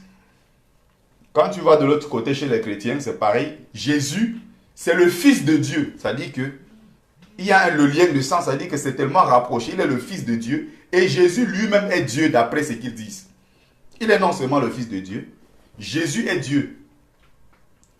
Et ils ont bien écrit que aucun ne peut arriver à mon Père sans passer par moi. Donc c'est Jésus qui détient la clé du paradis. Et les musulmans de leur côté n'acceptent pas ça. Que Jésus n'est qu'un prophète comme les autres. Jésus n'est pas Dieu. Pour le chrétien, Jésus est Dieu. Et personne ne peut arriver à Dieu sans passer par Jésus. On est dans une folie totale. C'est-à-dire qu'on est dans une folie qui ne dit pas son nom. On est dans l'absurdité, c'est-à-dire qu'il y a de ces choses qui me semblent. Et les Africains sont tombés dans ce piège-là, massivement. Massivement, ils sont tombés dans ce piège-là. Donc, dans tout ça, Dieu a parlé aux Arabes, il a parlé aux Juifs, il a parlé aux Blancs, et à aucun moment, Dieu a parlé à un Noir. Ça vous semble logique? Pour un Noir qui fait usage de son cerveau, c'est des questions importantes à se poser, c'est des questions incontournables. Tu demandes-toi pourquoi, quand on parle du noir dans la Bible, on ne parle qu'en mauvais. On parle du Cham qui est l'enfant maudit. On parle de Japheth et de Sem qui sont des enfants qui seront toujours riches, qui sont les plus beaux. Mais quand on parle du noir, on parle directement de Cham qui est l'enfant maudit. Donc pour revenir sur le mot Dieu, il y a un côté, c'est encore une preuve que l'Afrique a toujours intégré la femme au même titre que l'homme. Il y a toujours eu une relation complémentaire, de complémentarité entre l'homme et la femme. Vous avez le côté masculin de Dieu, vous avez le côté féminin de Dieu. Et l'ensemble forme ce qu'on va appeler Si, tout ça, dans tous les peuples africains. Nzambé, tout ça, il y a les différents noms pour désigner le même Dieu. Pourtant, dans leur religion, Dieu, c'est un être humain, c'est un homme. Il n'y a pas de femme dans ça. Et Dieu a créé un homme. C'est l'homme. De l'homme, on a extrait les côtes pour fabriquer une femme. Raison pour laquelle vous n'êtes que, ça dit que, c'est pour ça que dans ces religions, la femme est humiliée en permanence. Elle n'a pas le droit de s'exprimer, elle n'a le droit de rien dire. Et il y a encore une connerie qu'ils racontent dans leur Bible de guerre, qu'ils appellent Bible de paix, livre de paix. C'est en réalité des livres de guerre. Ils disent à l'intérieur que Dieu lui-même dit dans sa parole. J'ai toujours demandé, mais attends, Dieu a dit ça à quel moment? Dieu a parlé avec qui? J'ai dit que si Dieu devrait parler à un être humain en direct, il devrait commencer d'abord à s'adresser aux Noirs. Parce que c'est les aînés de l'humanité. On ne devrait pas laisser les grands frères pour venir parler aux derniers nés, pour parler aux Benjamins qui sont les Blancs et les Arabes et autres. Ils sont arrivés récemment dans l'histoire de l'humanité. Les Noirs existaient avant. Ils ont peuplé toute la terre, il n'y avait que des Noirs. C'est bizarre que Dieu n'ait pas parlé aux Noirs, mais qu'il s'adresse directement aux Arabes, et pire même aux Juifs, il a parlé directement, c'est-à-dire qu'on entendait sa parole. On dit Moïse s'était retrouvé dans des buissons, il était avec des brebis, c'était un berger, il s'est retrouvé dans les buissons, et il a entendu une voix qui est descendue du ciel, et Dieu est directement venu lui parler. Après, il allait annoncer quoi? La création de quoi? De son peuple et autres. Donc le côté féminin, le côté masculin, dans la spiritualité africaine, le côté féminin et masculin de Dieu, dans la spiritualité africaine. Salut Stevie Sam. Stevie Sam. Et de l'autre côté, comme c'est des machos, ils ont parlé uniquement du côté masculin. C'est pour ça qu'ils disaient il. Il ici c'est le masculin. Dieu lui-même dit dans sa parole. On pouvait dire que la déesse elle-même dit dans sa parole. Dieu lui-même, donc ils se sont arrêtés uniquement sur le côté masculin. Encore une fois, vous avez toutes les preuves qu'on est dans une société de machos. Ce n'est pas une réalité africaine.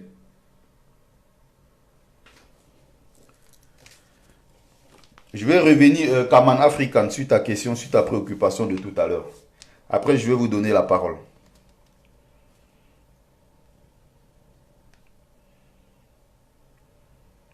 Les Blancs,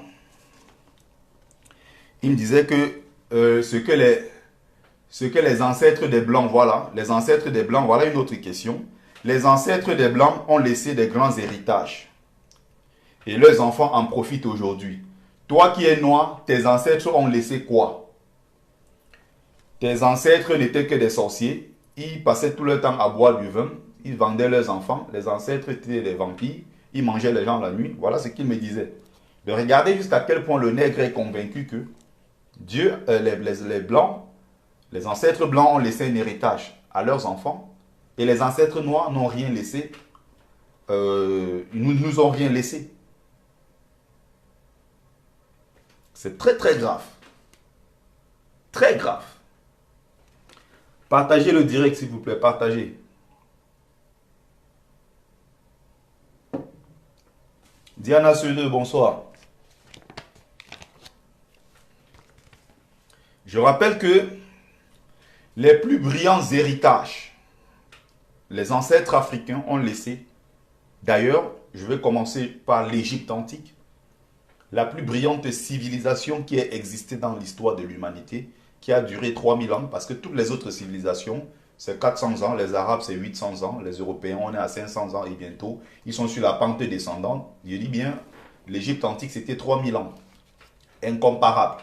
Et eux aujourd'hui qui disent être des gens très développés, sont incapables de démontrer comment à l'époque, il y a 3000 ans, ils ont pu bâtir des pyramides, ils ont pu bâtir des sphinx, des grandes... Ils ont pu maîtriser avec la plus haute précision les techniques de momification. Il y a tellement de choses. Bon, je vais laisser le cas de l'Égypte pour prouver que même après l'Égypte, quand les Noirs sont descendus dans le sud du continent africain, ils ont encore bâti des brillantes civilisations au Dahomey, civilisation au Ghana, la civilisation de Songhai, même la civilisation du peuple Bamileke, la civilisation dans le Monomotapa, il y a tellement de belles civilisations, de brillantes civilisations qui ont été bâties Axiom dans l'Éthiopie actuelle, il y en a tellement, je ne vais pas passer le temps à citer tout. Je peux pas déjà, donc je n'aurai pas suffisamment de temps pour le faire. Donc pour ce frère, comment on dit ça, Jésus-lâtre, qui estime que les Noirs n'ont rien laissé comme héritage à leurs enfants, j'ai dit c'est très grave. Celui-là doit se faire soigner. Et se faire soigner ici, c'est pas aller chez les psychiatres et autres. Se faire soigner, c'est tout simplement lire son histoire. Chercher à comprendre. C'est aussi ça, une sorte de thérapie. Parce que je vous rappelle que moi aussi, avant, j'étais un peu dans l'aliénation. Depuis le jour où j'ai commencé à dire que je suis curieux, j'irai apprendre jusqu'au bout. J'ai des livres qui me coûtent 25, 30 euros, 40 euros. Parfois, je regarde 40 euros comme ça, j'ai dit, merde, c'est pas possible. Au lieu d'aller s'asseoir quelque part, boire le vin, mon ganda, ça va finir. Les 40 euros, je mets ça sur un livre. Je sors 50 euros, j'achète 2 livres. 25, 25. Ça me revient cher, mais il faut, si on veut se bouger, si on veut accéder à la connaissance, ça passe par là. Il faut se cultiver, il faut se former, il faut lire au maximum. C'est ce qui manque à notre peuple. Il faut lire énormément. Celui-ci, par exemple, donc ça m'a coûté 20 euros. C'est 20 euros, je dirais, j'ai quand même la chance d'être en France. On peut quand même se permettre. 20 euros, c'est pas grand-chose. On peut s'acheter un livre à 20, 30. Et encore, si le livre est très important, même à 150 euros, les gens achètent des livres. Un seul livre, 150 euros. Je suis d'accord que si j'étais au Cameroun, dans ce pays-là, je ne me serais pas permis de sortir, par exemple, 5 000 francs ou 10 000 francs pour acheter un seul livre et lire. Très peu de Camerounais peuvent se permettre ça. Il y a beaucoup de livres, des brillants livres chez nous, mais les gens ne peuvent pas se permettre de lire parce que tu gagnes combien par semaine pour te permettre de retirer 5 000 ou 10 000. Quand on parle du brillant livre de Le paradoxe du pays organisateur de Ateba Yene, il y a le livre on parle de rupture de stock à l'heure actuelle, le livre du professeur Maurice Kamto, L'urgence de la pensée. Les gens essayent quand même de lire, mais pas tant que ça. Très peu peuvent se permettre.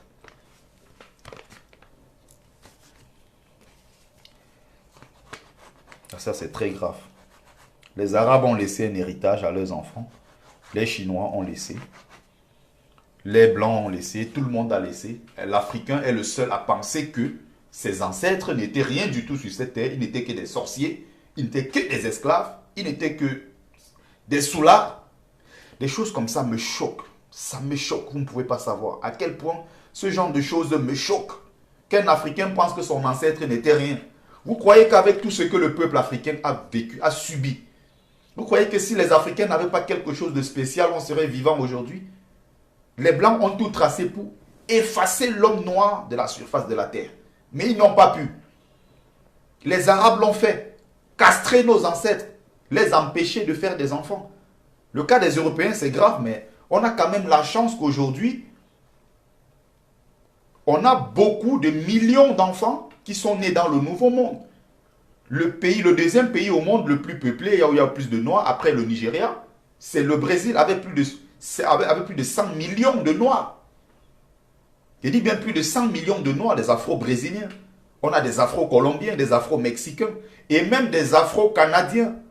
Je le découvre récemment avec mon professeur Nissim Lasconi qui nous en parlait.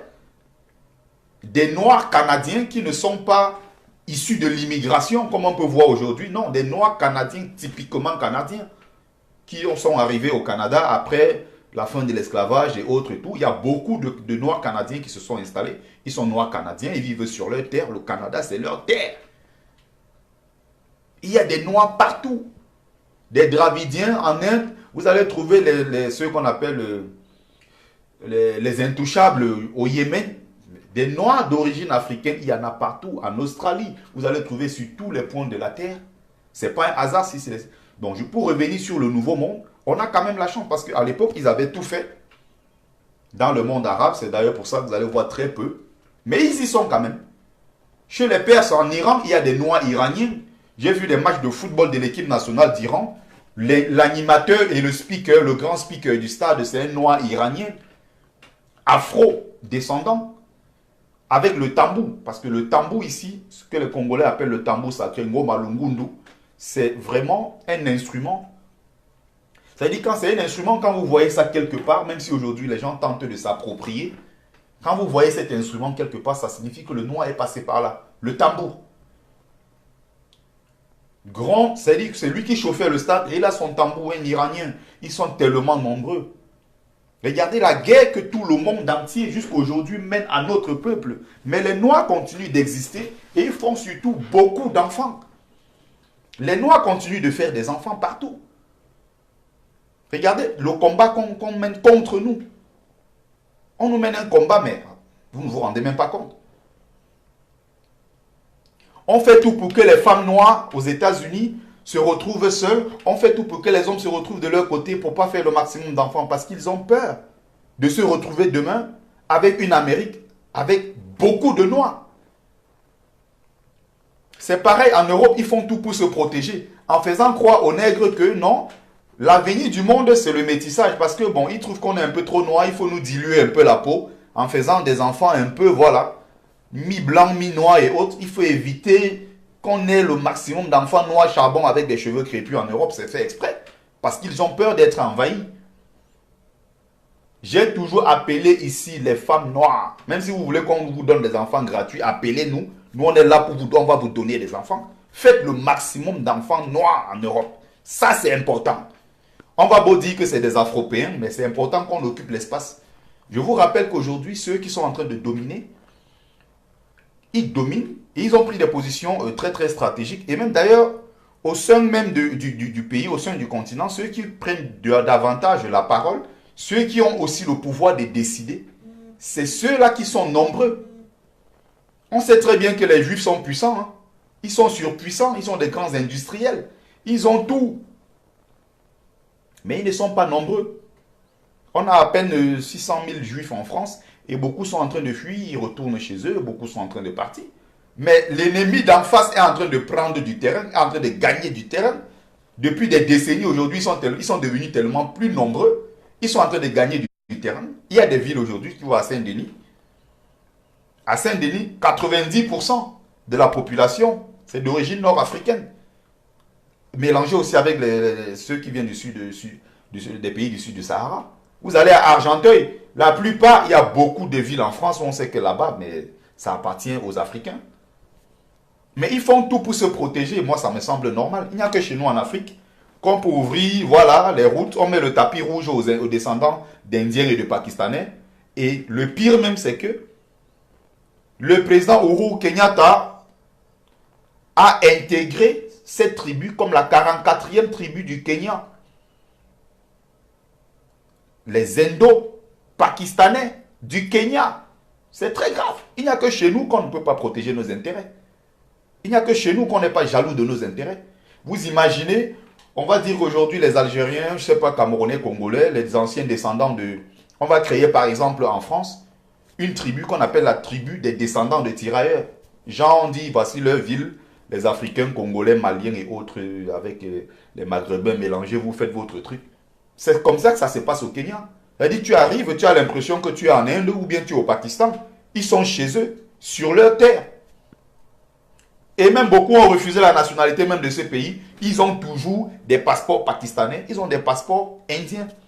Moi, j'ai mon collègue qui est pakistanais. Quand je lui parlais de ça, il n'en revenait pas. Il disait, mais attends, donc il y a mes frères sur votre continent. Je dis, mais oui.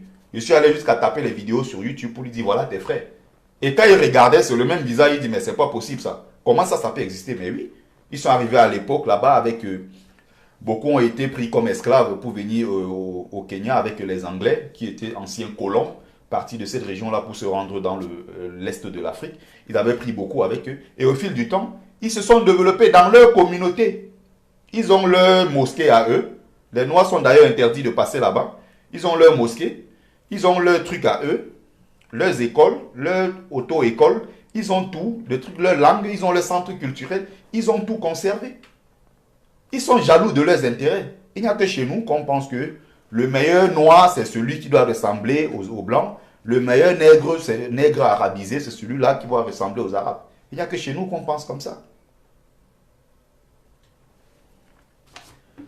Donc, pour revenir sur ces questions très très importantes, c'est pour ça que je disais, contactez nous-mêmes les enfants, on va vous donner ça gratuit. Faites le maximum d'enfants, ça c'est important. J'en ai marre de voir les femmes noires partout en France dans des jolis appartements seules. Maximum avec un enfant ou deux enfants, elle a abandonné à elle-même. Mais les hommes sont partout. Cherchez vos frères noirs, on vous bombarde des enfants. C'est important que la France demain, que la place des noirs, qu'on commence à compter aussi en France en termes de population. Ceux qu'on respecte le plus dans le monde, c'est ceux qui sont aussi nombreux. Hein. Ça compte. Hein. La population compte beaucoup. Hein. La Suisse est un pays très riche. Mais quand on compte les pays du monde qui sont plus influents, on ne compte pas la Suisse. Hein. On ne va jamais compter la Finlande, on ne va jamais compter. Mais aujourd'hui, ils sont obligés de compter le Nigeria. 190 millions d'habitants, ils sont obligés de faire avec le Nigeria. Ils sont obligés de faire avec l'Inde, obligés de faire avec le Brésil. Tous ces pays-là.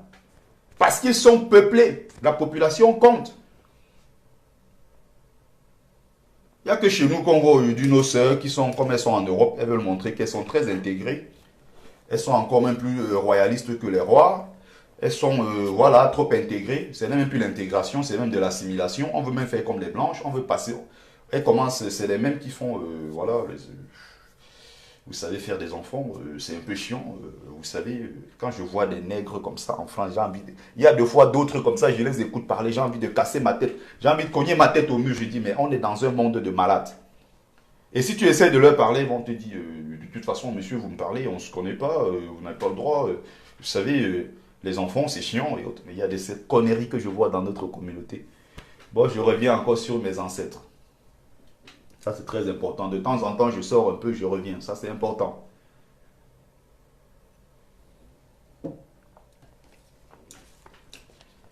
Si vous ne voulez pas le dire ici en face, contactez-nous même inbox, on va vous donner les enfants. L'avenir du monde, ce n'est pas le métissage. L'avenir, ça se fait avec nos frères et nos sœurs. Ça, c'est important. L'avenir ne se fait pas en se mélangeant aux autres. Il n'y a que le nègre qui a ce complexe d'aller se mélanger aux autres forcément. Les Arabes, ce n'est pas leur problème. Les Blancs, ce n'est pas leur problème. Les Chinois, ils refusent eux-mêmes. C'est-à-dire qu'à partir du moment où tu n'es pas 100% chinois, pour eux, tu ne comptes pas. Il faut voir le cas au Japon avec la Miss japonaise qui était métisse. Elle a été rejetée par le pays. Il faut voir encore le cas Naomi Osaka, qui est métisse, champion du monde de tennis. Elle a été rejetée. C'est autant d'exemples pour vous faire comprendre que malgré tout ce que vous allez faire, les gens ne vont jamais vous accepter. Ce n'est pas avec le métissage qu'on va faire le monde. Le noir ne reprendra pas sa place dans l'histoire de l'humanité avec le métissage. C'est impossible. Regardez le scandale qu'il y a eu récemment en Algérie. J'aime bien prendre ça pour exemple. Une fille noire algérienne, pour beaucoup qui pensent toujours que tous les Algériens sont blancs, une noire algérienne a été Miss Algérie. Tout le pays l'a rejetée. Du moins, une partie du pays l'a rejetée. Parce qu'elle est noire. Vous qui passez le temps à rejeter vos ancêtres, sachez que quand vous rejetez vos ancêtres, vous marchez avec des tonnes, je dis bien des tonnes de malédictions qui vous suivent au quotidien. Je dis bien au quotidien. J'ai des petites vidéos que je vais préparer, j'ai des textes, j'ai des trucs où je vais sortir. Vous allez voir comment ces mêmes gens qui vous disent que abandonnez vos ancêtres, ils louent leurs ancêtres au quotidien. Je dis bien au quotidien. Aimer, c'est le nom de quoi que tu veux. Pose la question, je vais te répondre si je peux.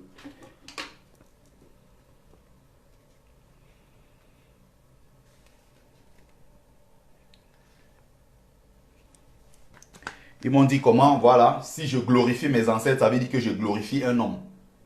Pourtant, il faut plutôt glorifier Jésus. J'ai dit, mais d'après vous, Jésus était un homme avant de mourir. Mes ancêtres étaient aussi des êtres humains. Et là, j'ai la certitude. Parce que j'existe. Si j'existe, c'est parce qu'ils ont été là. C'est parce qu'ils m'ont précédé. Donc, ça me semble logique de les glorifier. Ça me semble logique de parler bien de mes ancêtres. Ça me semble logique de recevoir leur bénédiction. Parce qu'il y a un lien entre eux et moi. Ils estiment que non, nos ancêtres sont des êtres humains, alors que Jésus est Dieu.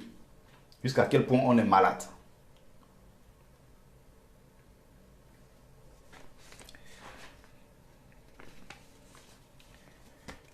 Il avait même dit encore quoi ce jour-là. Franchement, il y a ces trucs. Dès que tu vas arrêter de parler de tes histoires, de tes ancêtres, bipez-moi, je vais revenir dans le direct. Malheureusement, ce jour-là, j'ai commencé avec mes ancêtres et j'ai fini avec mes ancêtres. Mais je n'ai pas bloqué la personne. J'ai laissé le soin. Peut-être la personne reviendra.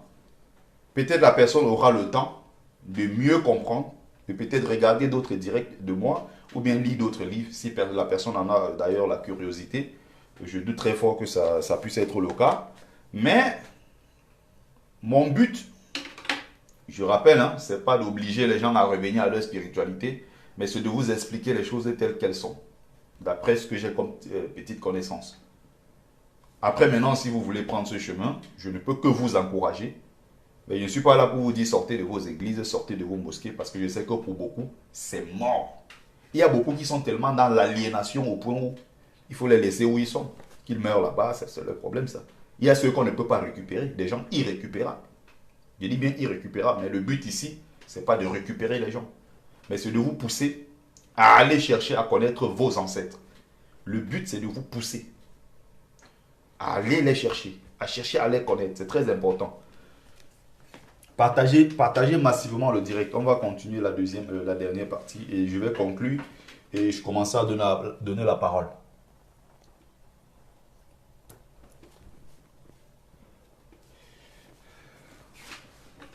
Partagez le direct s'il vous plaît, partagez.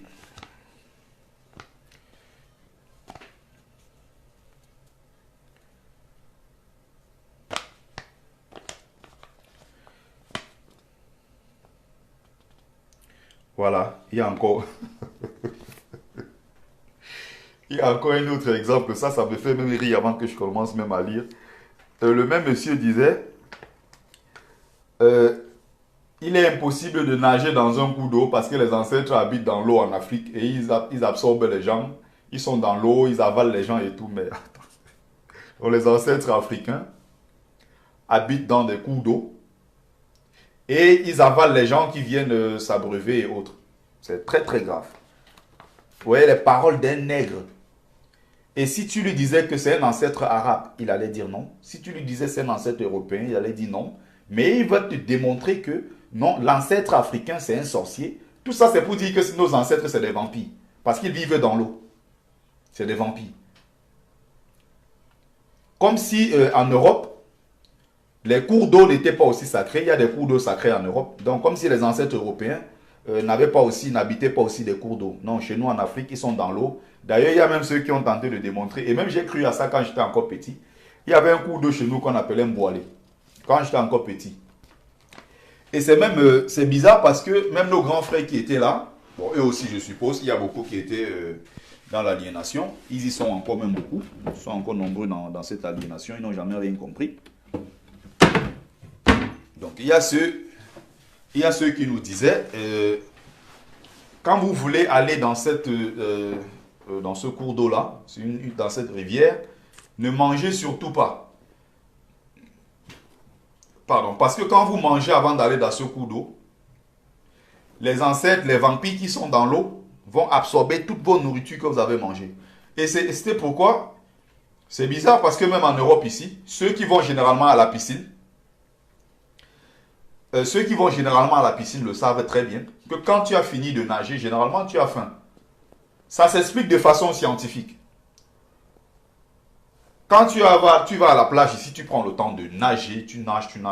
Après ça, tu as faim. Généralement, quand les gens sortent de là, ils vont tout de suite, parce qu'en face, il y a des restaurants, il y a tout, les gens vont manger. Parce que tu nages, après un moment, tu as faim. Mais pendant beaucoup d'années, quand j'étais plus jeune, Mboalé Wata, comme le frère vient de le dire, ou bien la soeur, on nous disait que non, dans cette eau-là, il y a des vampires. Ils attendent seulement quand vous allez manger, vous venez, ils vont absorber toute vos nourritures. Mais j'ai dit, c'est très grave. Et celui qui parlait de ça, c'est un majeur. Hein. C'est pas un enfant. C'est un majeur, quelqu'un qui a peut-être 35-40 ans qui dit ce genre de conneries. Que les Africains habitent des cours d'eau, nos ancêtres des sorciers habitent ces cours d'eau-là et ils sont là pour faire du mal aux gens. Et moi-même, j'y ai cru. Quand j'étais plus jeune. Bon, aujourd'hui, c'est plus pareil. Heureusement.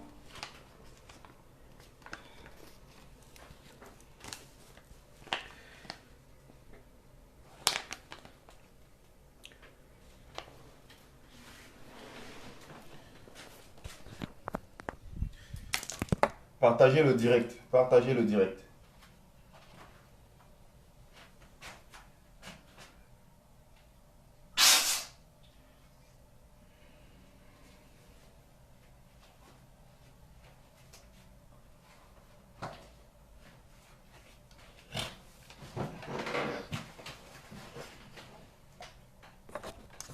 Donc, c'est pas parce qu'on a 50 ans, c'est pas parce qu'on a 40 ans qu'on est très instruit, c'est pas parce qu'on est ancien qu'on a beaucoup de choses dans la tête. Hein. Je rappelle qu'il y a beaucoup de cons qui ont 70 ans.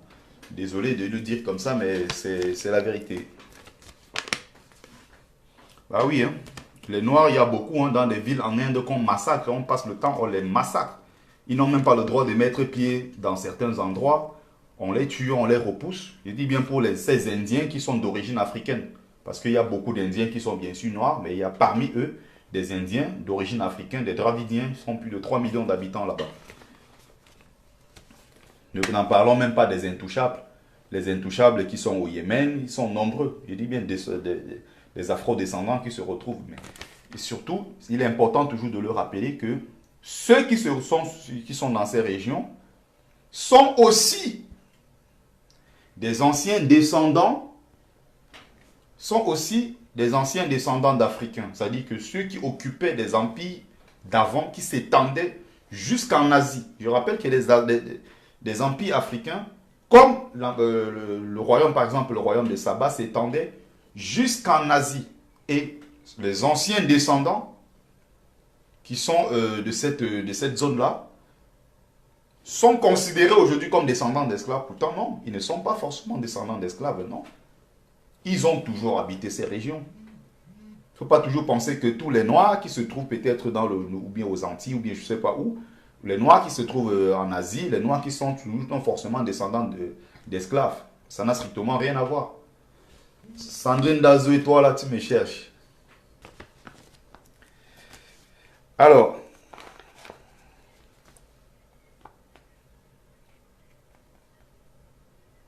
donc Jésus est partout. Pour lui, il estimait que Jésus est partout dans la nature. Et les ancêtres sorciers, vampires africains, sont uniquement dans l'eau.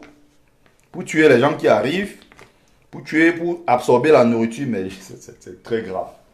C'est très grave. Il dit les nègres, c'est très très grave. Voilà. Il y a une autre connerie encore. Il me disait, bon, Bertie le Camille, vu que tu défends trop tes ancêtres, il ne faut plus porter les habits des Blancs. Là, c'est le Terminator. Tu veux faire, genre, tu défends tes ancêtres, tu aimes trop l'Afrique, tu aimes trop les Noirs, mais tu portes les habits des Blancs, tu utilises la télévision des Blancs, tu utilises la télécommande des Blancs, tout ce que les Blancs ont inventé, tu utilises. J'ai dit, mais c'est très, très grave. J'ai dit bien, c'est très grave. Ça m'a même choqué ce jour. C'est pour ça qu'en même temps, bon, ça me faisait aussi rire de temps en temps. C'est pour ça que j'ai pris le temps de noter. Regardez ce qu'un nègre peut dire de ses ancêtres. Regardez ce qu'un nègre peut dire de ses ancêtres. Donc les Noirs, pour lui, n'ont rien inventé. Les Noirs n'ont rien inventé. Et tout ce qui existe aujourd'hui, c'est l'œuvre des Blancs. Nous utilisons tout simplement ce que les Blancs ont inventé. Donc, nos vêtements, ça veut dire qu'avant l'arrivée des Blancs, en Afrique, les Noirs marchaient nus. Les Noirs n'avaient pas de vêtements. Donc, avant l'arrivée des Blancs en Afrique, le Noir ne savait pas... il y a tellement de choses que je n'ai même pas envie de rentrer dans ça. Pour ceux peut-être, parmi ces 118 personnes peut-être qui regardent le direct et qui pensent pareil, c'est l'occasion pour vous d'aller taper sur Google, au lieu d'aller regarder les histoires de Fleur de Lys où elle parle des peignes artificiels et autres, vous allez taper sur Google, ça ne vous prend pas 5 minutes, vous tapez sur les inventions noires, les inventeurs noirs de l'histoire.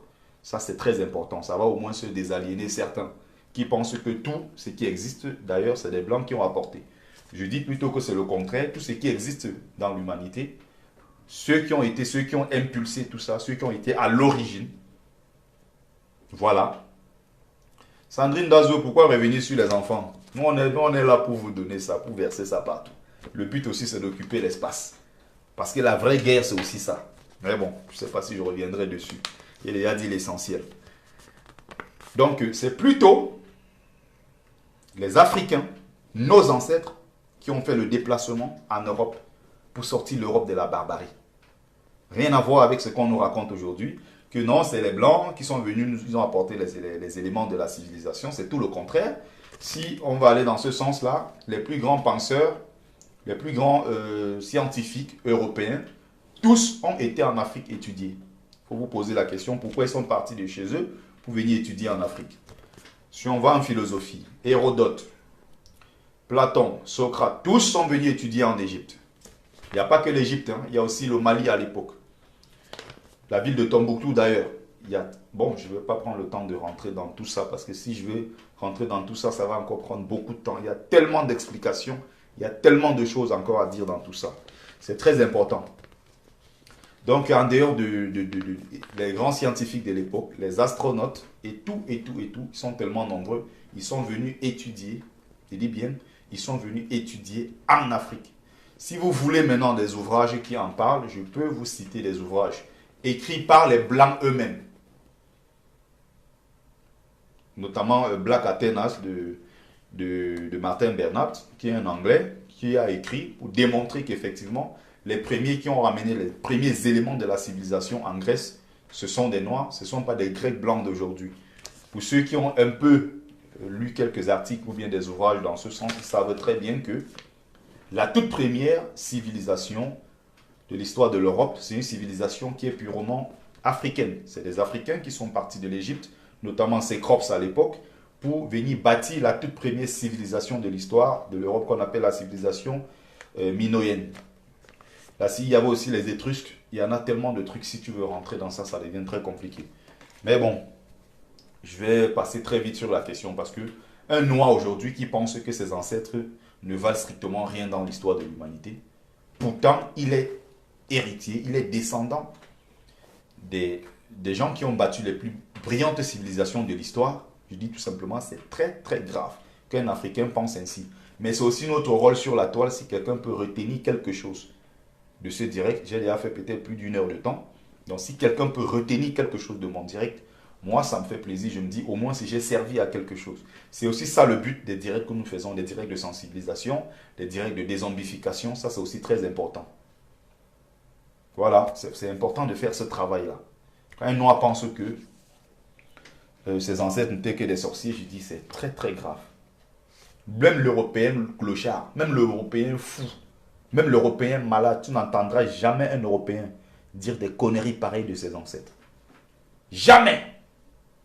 Il n'y a que le nègre pour le faire. Sandrine Dazoué, je vois que l'histoire des femmes noires que j'encourage à faire des enfants, l'affaire là, ça t'a touché. Quand je dis il y a beaucoup d'hommes noirs capables de le faire, je ne parle pas spécialement de moi. Il y a beaucoup de frères qui sont là, ils veulent vous verser les enfants, c'est vous qui refusez. C'est vous qui avez mis des brassards pour empêcher les grossesses, c'est vous qui voulez faire comme les blanches. Les blanches sont là de leur côté, vous envient. Vous êtes de votre côté, vous êtes dans le complexe, vous enviez les blanches. Versez-nous les enfants. Vous avez entendu un jour qu'un enfant est mort en Afrique parce qu'il n'a pas mangé? Vous avez entendu ça où? Si un enfant meurt en Afrique, de faim, c'est justement parce que, bon, on ne va pas dire de faim ici, on va dire de famine, parce que généralement, il y a des endroits spécifiques, à cause peut-être de la guerre ou bien d'une catastrophe naturelle, les gens peuvent se retrouver dans des situations inconfortables, ça fait qu'ils ne trouvent pas de quoi manger. Je peux comprendre, c'est dû à une situation de famine. Mais dites-moi que quelqu'un vit dans un espace normal en Afrique, où il n'y a pas de guerre, je vais dire en temps de paix, où il y a la terre, où on peut cultiver et les gens meurent de faim, c'est impossible. Vous ne pouvez pas me le démontrer. Nous sommes nés dans des villages au Cameroun, partout. On n'a jamais connu ce qu'on appelle la famine. Jamais. On avait tout autour de nous. On avait le maïs, le haricot. On a toujours eu de quoi manger. Donc, à plus forte raison, pour les gens qui sont en Europe, il y a des allocations. On fait tout pour vous pousser à accoucher. Les blanches même sont aussi dans ça, on peut se comprendre. Mais le pire même, c'est que les blanches qui sont nombreuses sur leur terre ne sont pas dans ce genre de conneries. Beaucoup sont en train d'accoucher. Et il n'y a que nos sœurs noires qui pensent que il faut faire comme des blanches parce que non, on fait maximum un enfant. C'est chiant, il faut s'occuper de l'enfant et autres. Donc les mêmes qui peut-être en Afrique auraient fait 5-6, elles arrivent en Europe. Au lieu de faire le double, elles se retrouvent en train de faire 1-2 enfants. Et même tout le temps, elles sont en train de pleurer. Mais les enfants, c'est chiant. J'ai envie de prendre du repos, j'ai envie d'aller en vacances, j'ai envie d'aller bronzer. Elles sont déjà noires, elles veulent encore bronzer. C'est très grave. Je ne peux plus regarder la télé des Blancs. J'ai tout entendu ce jour-là. Je dis vraiment, c'est les Africains.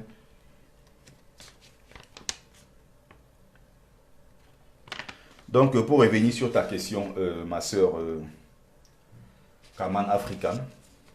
Vous voyez, aujourd'hui, si on veut revenir sur l'histoire, sur le Maghreb, c'est une guerre que si on veut même déclencher aujourd'hui, nous allons perdre sur tous les plans, nous allons être les perdants. Parce qu'il faut rappeler que c'est très important. Hein. On a un tiers, les Algériens aujourd'hui se vantent en disant, nous sommes le pays africain le plus, nous avons le plus grand pays d'Afrique. La plus grande superficie, c'est l'Algérie. Ils sont fiers de le dire. Sauf que dans cette Algérie, il y a quand même des Noirs algériens qui ne sont pas considérés. Comme dans beaucoup de pays du Maghreb d'ailleurs.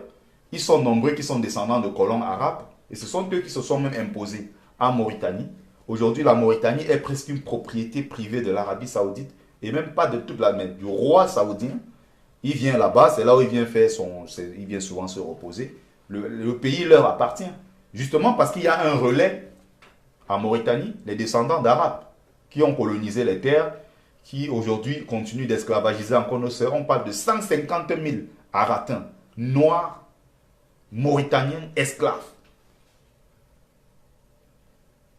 Et les premiers à le nier. Donc vous vous rendez compte, on a fait confiance aux gens, on a accepté les gens sur notre terre, et c'est les mêmes qui sont venus nous rendre esclaves sur nos propres terres. C'est très grave.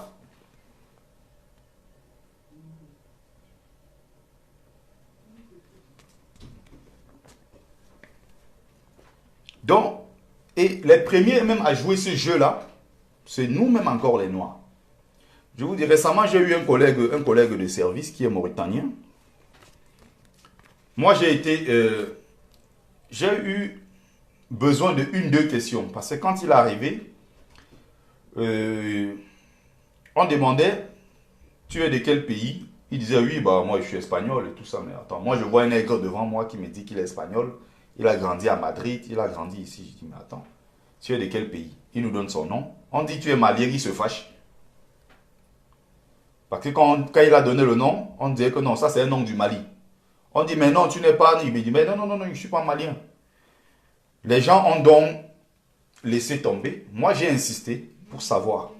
Je lui demande, c'est quoi ton pays d'origine? Il me dit, bah non, je suis né, je suis arrivé en Espagne, j'avais 8 ans. Je dis, mais si tu es arrivé en Espagne à l'âge de 8 ans, ça veut dire que tu venais de quelque part. Tu venais donc d'où? Le gars refuse. Il ne veut même pas parler de ça. Deuxième jour, troisième jour, je reviens vers lui. Tu es de quel pays? Il dit, oui, je suis de la Mauritanie. Donc, il a même d'abord honte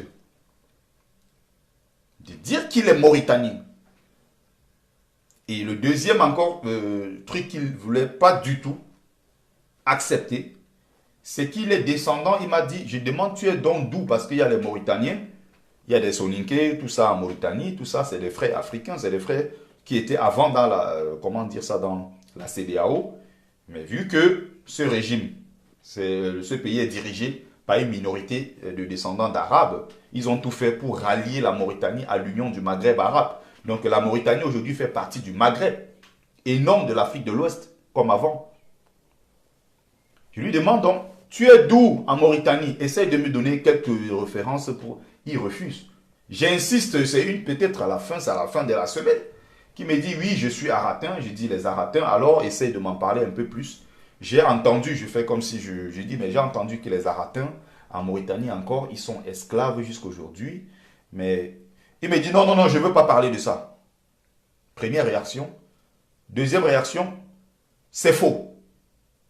C'est que les gens disent, ça n'existe pas chez nous, il n'y a pas d'esclaves chez nous. Tout le monde vit bien. La vie. On a toutes les vidéos, on a toutes les preuves. Des gens qui sont en train de manifester pour demander qu'on libère leurs familles qui sont détenues en esclavage. Mais voilà le nègre, incapable de reconnaître ça, incapable de dénoncer, il nie complètement. Quand je persiste encore, c'est là où il me dit, de toute façon, si peut-être les gens en parlent beaucoup, ça veut dire que c'est vrai. À partir de, voilà, quand j'ai eu ce genre de réponse, j'ai compris tout de suite que j'avais affaire à un nègre arabisé. Et il était prêt à tout pour défendre l'islam. Donc ça, c'est des questions qu'il ne faut même pas toucher. Avec lui, c'est sacré. J'ai compris très vite que j'étais bon avec un nègre arabisé. Et ce genre de personnes, je sais comment les gérer. À un moment, je me suis retiré. D'autres plutôt pensaient que non, il y a du mépris. Non, ce n'est pas qu'une question de mépris. C'est qu'il y a des gens d'entrée, 1, 2, 3 questions. Quand je comprends que toi et moi, ça, on n'est pas sur la même longueur d'onde. Donc, au lieu de se prendre la tête, vu qu'il y a certains sujets qui sont interdits dans des lieux de service, moi, je préfère me reculer et ne même pas en parler. Mais je voulais juste voir la mentalité de l'homme. Je voulais voir jusqu'à quel point, voilà, il peut raisonner. Une, deux questions. Or, moi, j'ai connu beaucoup de Mauritaniens qui me l'ont avoué sans gêne. Et ils étaient même énervés parce qu'ils ont même manifesté plusieurs fois à l'ambassade même de Mauritanie, ici en France, pour dénoncer le fait qu'il y a une minorité noire détenue encore en esclavage en 2019. Ils l'ont dénoncé. Mais tu as un jeune qui tente de te faire croire qu'il est espagnol. Tu vois bien, le gars est 100% noir. Mais tu te demandes, mais avec des cheveux crépus, mais tu es quel genre nom d'espagnol? Il me sort l'espagnol. Yo estaba en Madrid cuando yo tenía 8 años. Yo soy espagnol. Il m'est sorti de ces conneries qu'il me racontait tous les jours. J'ai dit, mais attends, laisse ton truc d'espagnol. Mec, tu es mauritanien. Et beaucoup jouent ce rôle-là. Beaucoup jouent ce jeu-là. Il y a beaucoup de Mauritaniens, issus même de cette tribu-là, qu'on esclavagise aujourd'hui, qui refusent de représenter valablement cette tribu. Et voilà les conséquences, parce qu'on a ouvert notre terre, on a ouvert nos portes aux ennemis. Les ennemis sont arrivés. Je dis bien que les Européens sont partis. Quand tu vois les Algériens, vont te dire que les Français ont été chez nous, et après on les a chassés, parce que les pieds noirs étaient rentrés en France. Il y a quelques pieds noirs seulement qui sont restés. Et lui-même qui dit que les pieds noirs sont rentrés chez eux, notre pays, l'Algérie, oublie lui-même qu'il est descendant d'Arabes et que ce n'est pas sa terre. Cette terre revient aux Noirs. Mais aujourd'hui, si tu attaques ce sujet-là, ils sont convaincus que c'est leur pays. Donc, regardez, ils sont là, leurs ancêtres sont là depuis, je dis bien, le 7e siècle. Comptez du 7e siècle jusqu'à aujourd'hui, le 21e siècle. C'est devenu leur terre. Ça me semble donc que c'est une guerre même impossible à mener. Tout simplement parce qu'on est toujours les premiers à dérouler le tapis rouge. Voilà, je parlais tout à l'heure des Indiens et des Pakistanais qui ont été intégrés comme 44e tribu au Kenya. Je reviens sur le cas de la Chine. Ils sont en train de venir chez nous en cascade. Et peut-être dans quelques temps, ils vont créer peut-être leur ville. Comme il y a des Blancs partout en Afrique qui ont créé leur ville à eux. Orania en Afrique du Sud, qui n'appartient qu'aux Blancs. Et beaucoup de villes même d'ailleurs en dehors. Les Libanais en Côte d'Ivoire, ils ont leur quartier à eux, ils ont leur ville. Ils ont même leur mosquée, interdit aux Noirs d'aller prier là-bas. Tu es nègre, tu passes dans cette mosquée, on te met dehors. Pourtant, c'est sur notre terre. Et le premier avec qui j'ai discuté, un Ivoirien, m'a dit que ce que tu dis est faux. Et j'avais toutes les preuves. Il a nié les preuves. Il a refusé en bloc que je ne veux même pas en savoir. Mais ce que tu dis, tu mens. Il dit, mais voici les preuves. Il dit non, je ne veux même pas savoir.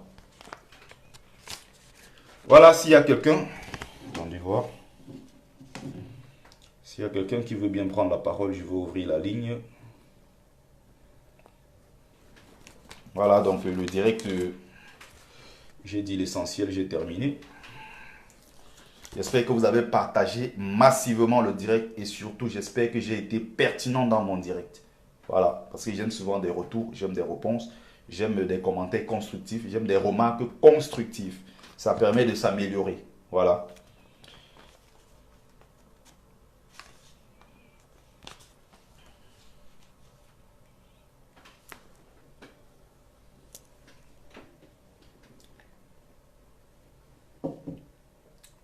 Il y avait une autre question tout à l'heure que j'ai regardée, ça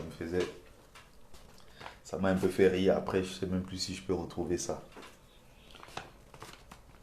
Donc, ceux qui sont aussi engagés dans le combat, je dis bien, je peux me retrouver sur le terrain avec un noir. Si on est au combat, j'oublie qu'il est peut-être musulman, qu'il est peut-être chrétien, on s'en fout. Mais en tant qu'Africain, on se dit, il faut d'abord qu'on gagne sur le terrain. Ça, c'est important. Mais maintenant, derrière, comment les gens peuvent être sérieux dans leur combat quand ils sont d'abord à la base fiers d'être musulmans et fiers d'être... Est-ce qu'un noir qui est musulman est capable de porter une bombe à aller exploser en Arabie Saoudite? C'est impossible. C'est une terre sacrée pour lui. Bonsoir, Betty de Camille. Prendre cette bombe-là à aller exploser quelque part dans un pays africain où, selon lui, il y a beaucoup de chrétiens. Oubliant qu'il est en train d'exploser, de tuer ses frères, noirs comme lui. Voilà, bonsoir ma soeur. Oui, je suis Rosine Mérimée. C'est la première fois que j'interviens dans ton direct. Ça fait un bon bout de temps que je te suis. Avant toute chose, je voulais vraiment te remercier valablement pour tout ce que tu fais. Je ne sais pas si tu te rends compte, mais ton travail permet à... On parle souvent de dézombifier, mais moi, je vais parler de conscientiser. Ah, Notre voilà. peuple est très inconscient. Notre peuple est très inconscient. Et moi, pareil par le passé. Mais ce que c'est dommage parce que nous ne nous intéressons pas beaucoup aux thématiques que tu abordes. Pourtant, ce sont des thématiques clés de notre vie. Et les personnes ne se rendent pas compte parce que la spiritualité, la foi, la croyance, c'est la base de toute chose. Mais on est plutôt porté à poser notre attention ailleurs. Et comme tu le dis souvent dans tes directs, si on va dans certains directs, on va voir 2000, 5000 personnes. Mais en fait, ce n'est pas ça la base de la vie. C'est pas ça. C'est pas ça la clé. Si nous, le peuple noir, nous sommes, comment dire, dispersés même spirituellement, même mentalement, même ça se voit même au niveau même si on a quitté notre pays, on est partout en Europe, c'est parce qu'on n'a pas de repère spirituel. Et on n'a Exactement. En même dehors pas de ça aussi, conscience.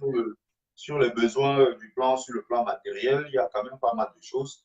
Mais sur ce plan-là, c'est clair qu'on est complètement à la ramasse, on est perdu, complètement perdu. Quand je vois un noir qui dit que euh, ses ancêtres offraient des êtres humains aux animaux qui les mangeaient, et il y avait des feux où les ancêtres, pour combattre le choléra, jetaient des êtres humains à l'intérieur en sacrifice pour Ouais. lutter contre le choléra. Je dis, mais c'est très grave. C'est très, très grave.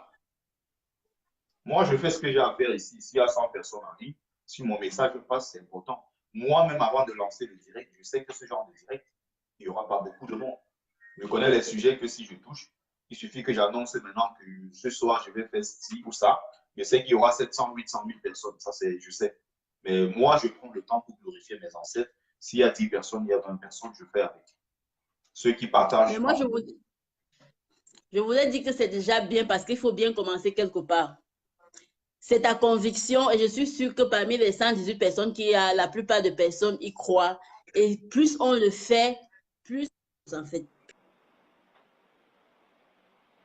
plus on le fait, plus on intéresse certaines personnes à la chose. Donc, il faut bien commencer que quelque part. Et le fait de commencer, ça va venir avec le temps. Là, tu parlais on parle souvent de la misère en Afrique, de tout ça. Mais moi, je pense que même si sur le plan matériel, on parle de misère, d'où est-ce que ça vient? Ça vient aussi parce que sur le plan spirituel, on n'est pas assis. Et on Exactement. n'est pas assis parce qu'on prend les spiritualités des autres. On prend les spiritualités qui n'ont pas vraiment de profondeur et des racines pour nous. Si je prends mon exemple, c'est vrai que j'ai grandi avec les parents chrétiens. Et puis, c'est en évoluant moi-même spirituellement que j'ai dû faire le retour aux sources. Retour aux sources, ça veut dire quoi? Croire d'où je viens, en quoi c'est important pour moi, en quoi ça a du sens pour moi, en quoi ça m'oriente tous les jours dans ma vie. Et je peux dire à ceux qui n'y croient pas que ça fait vraiment du bien. C'est pas nier les autres choses, c'est pas ça. Les autres choses ont une importance parce que c'est ça qui nous a poussés. Ça a été notre premier repère. Mais d'où vient l'origine du repère? D'où vient-il? Et pour moi, c'est là la question, c'est là la profondeur. C'est Exactement. l'origine de notre existence. Si je prends mon exemple, de moi en tant que Camerounaise, en tant que d'où vient la plus petite chose, d'où vient-il? Et après, on peut ouvrir à d'autres perspectives. Ce n'est pas le rejet de l'autre, c'est déjà la reconnaissance de qui on est. Parce que plus on entre en profondeur dans qui on est, dans ce qu'on est vraiment, plus on est ouvert à l'autre et plus on accepte facilement l'autre. En fait, c'est ma conviction. Donc voilà, je voulais t'encourager, dire que voilà, je sais que tu ne penses pas, mais je préfère le dire, que ton travail n'est pas vain. Ceux qui écoutent, écoutent, ceux qui partagent, partagent. Et puis, il faut bien commencer quelque part. Et c'est par là que tu commences et que nous, on te suit. On Exactement. verra la suite. Merci beaucoup, Donc, Master. Merci. c'est ma contribution. Bonne soirée. Bonne soirée à toi.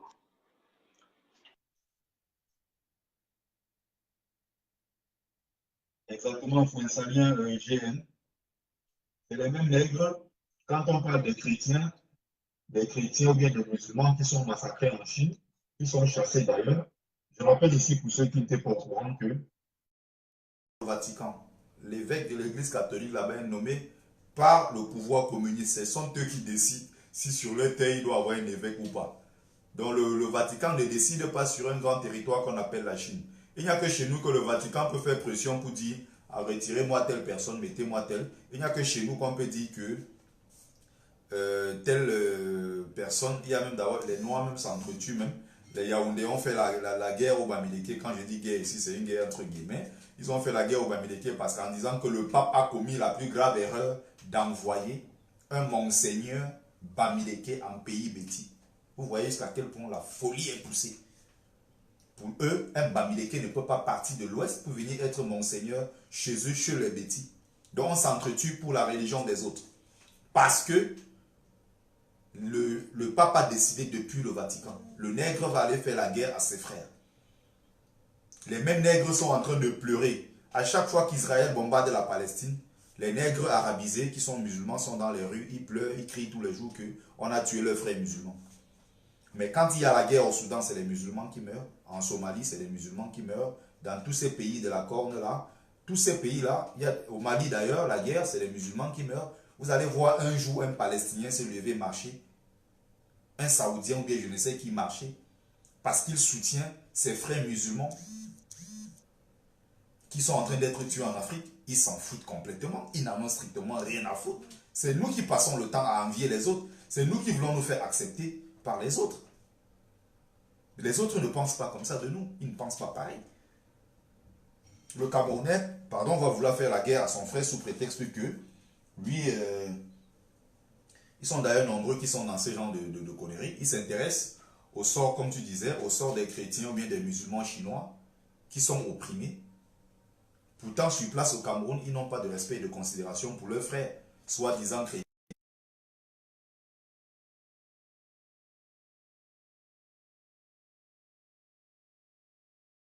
Les Ivoiriens et musulmans, ça n'a strictement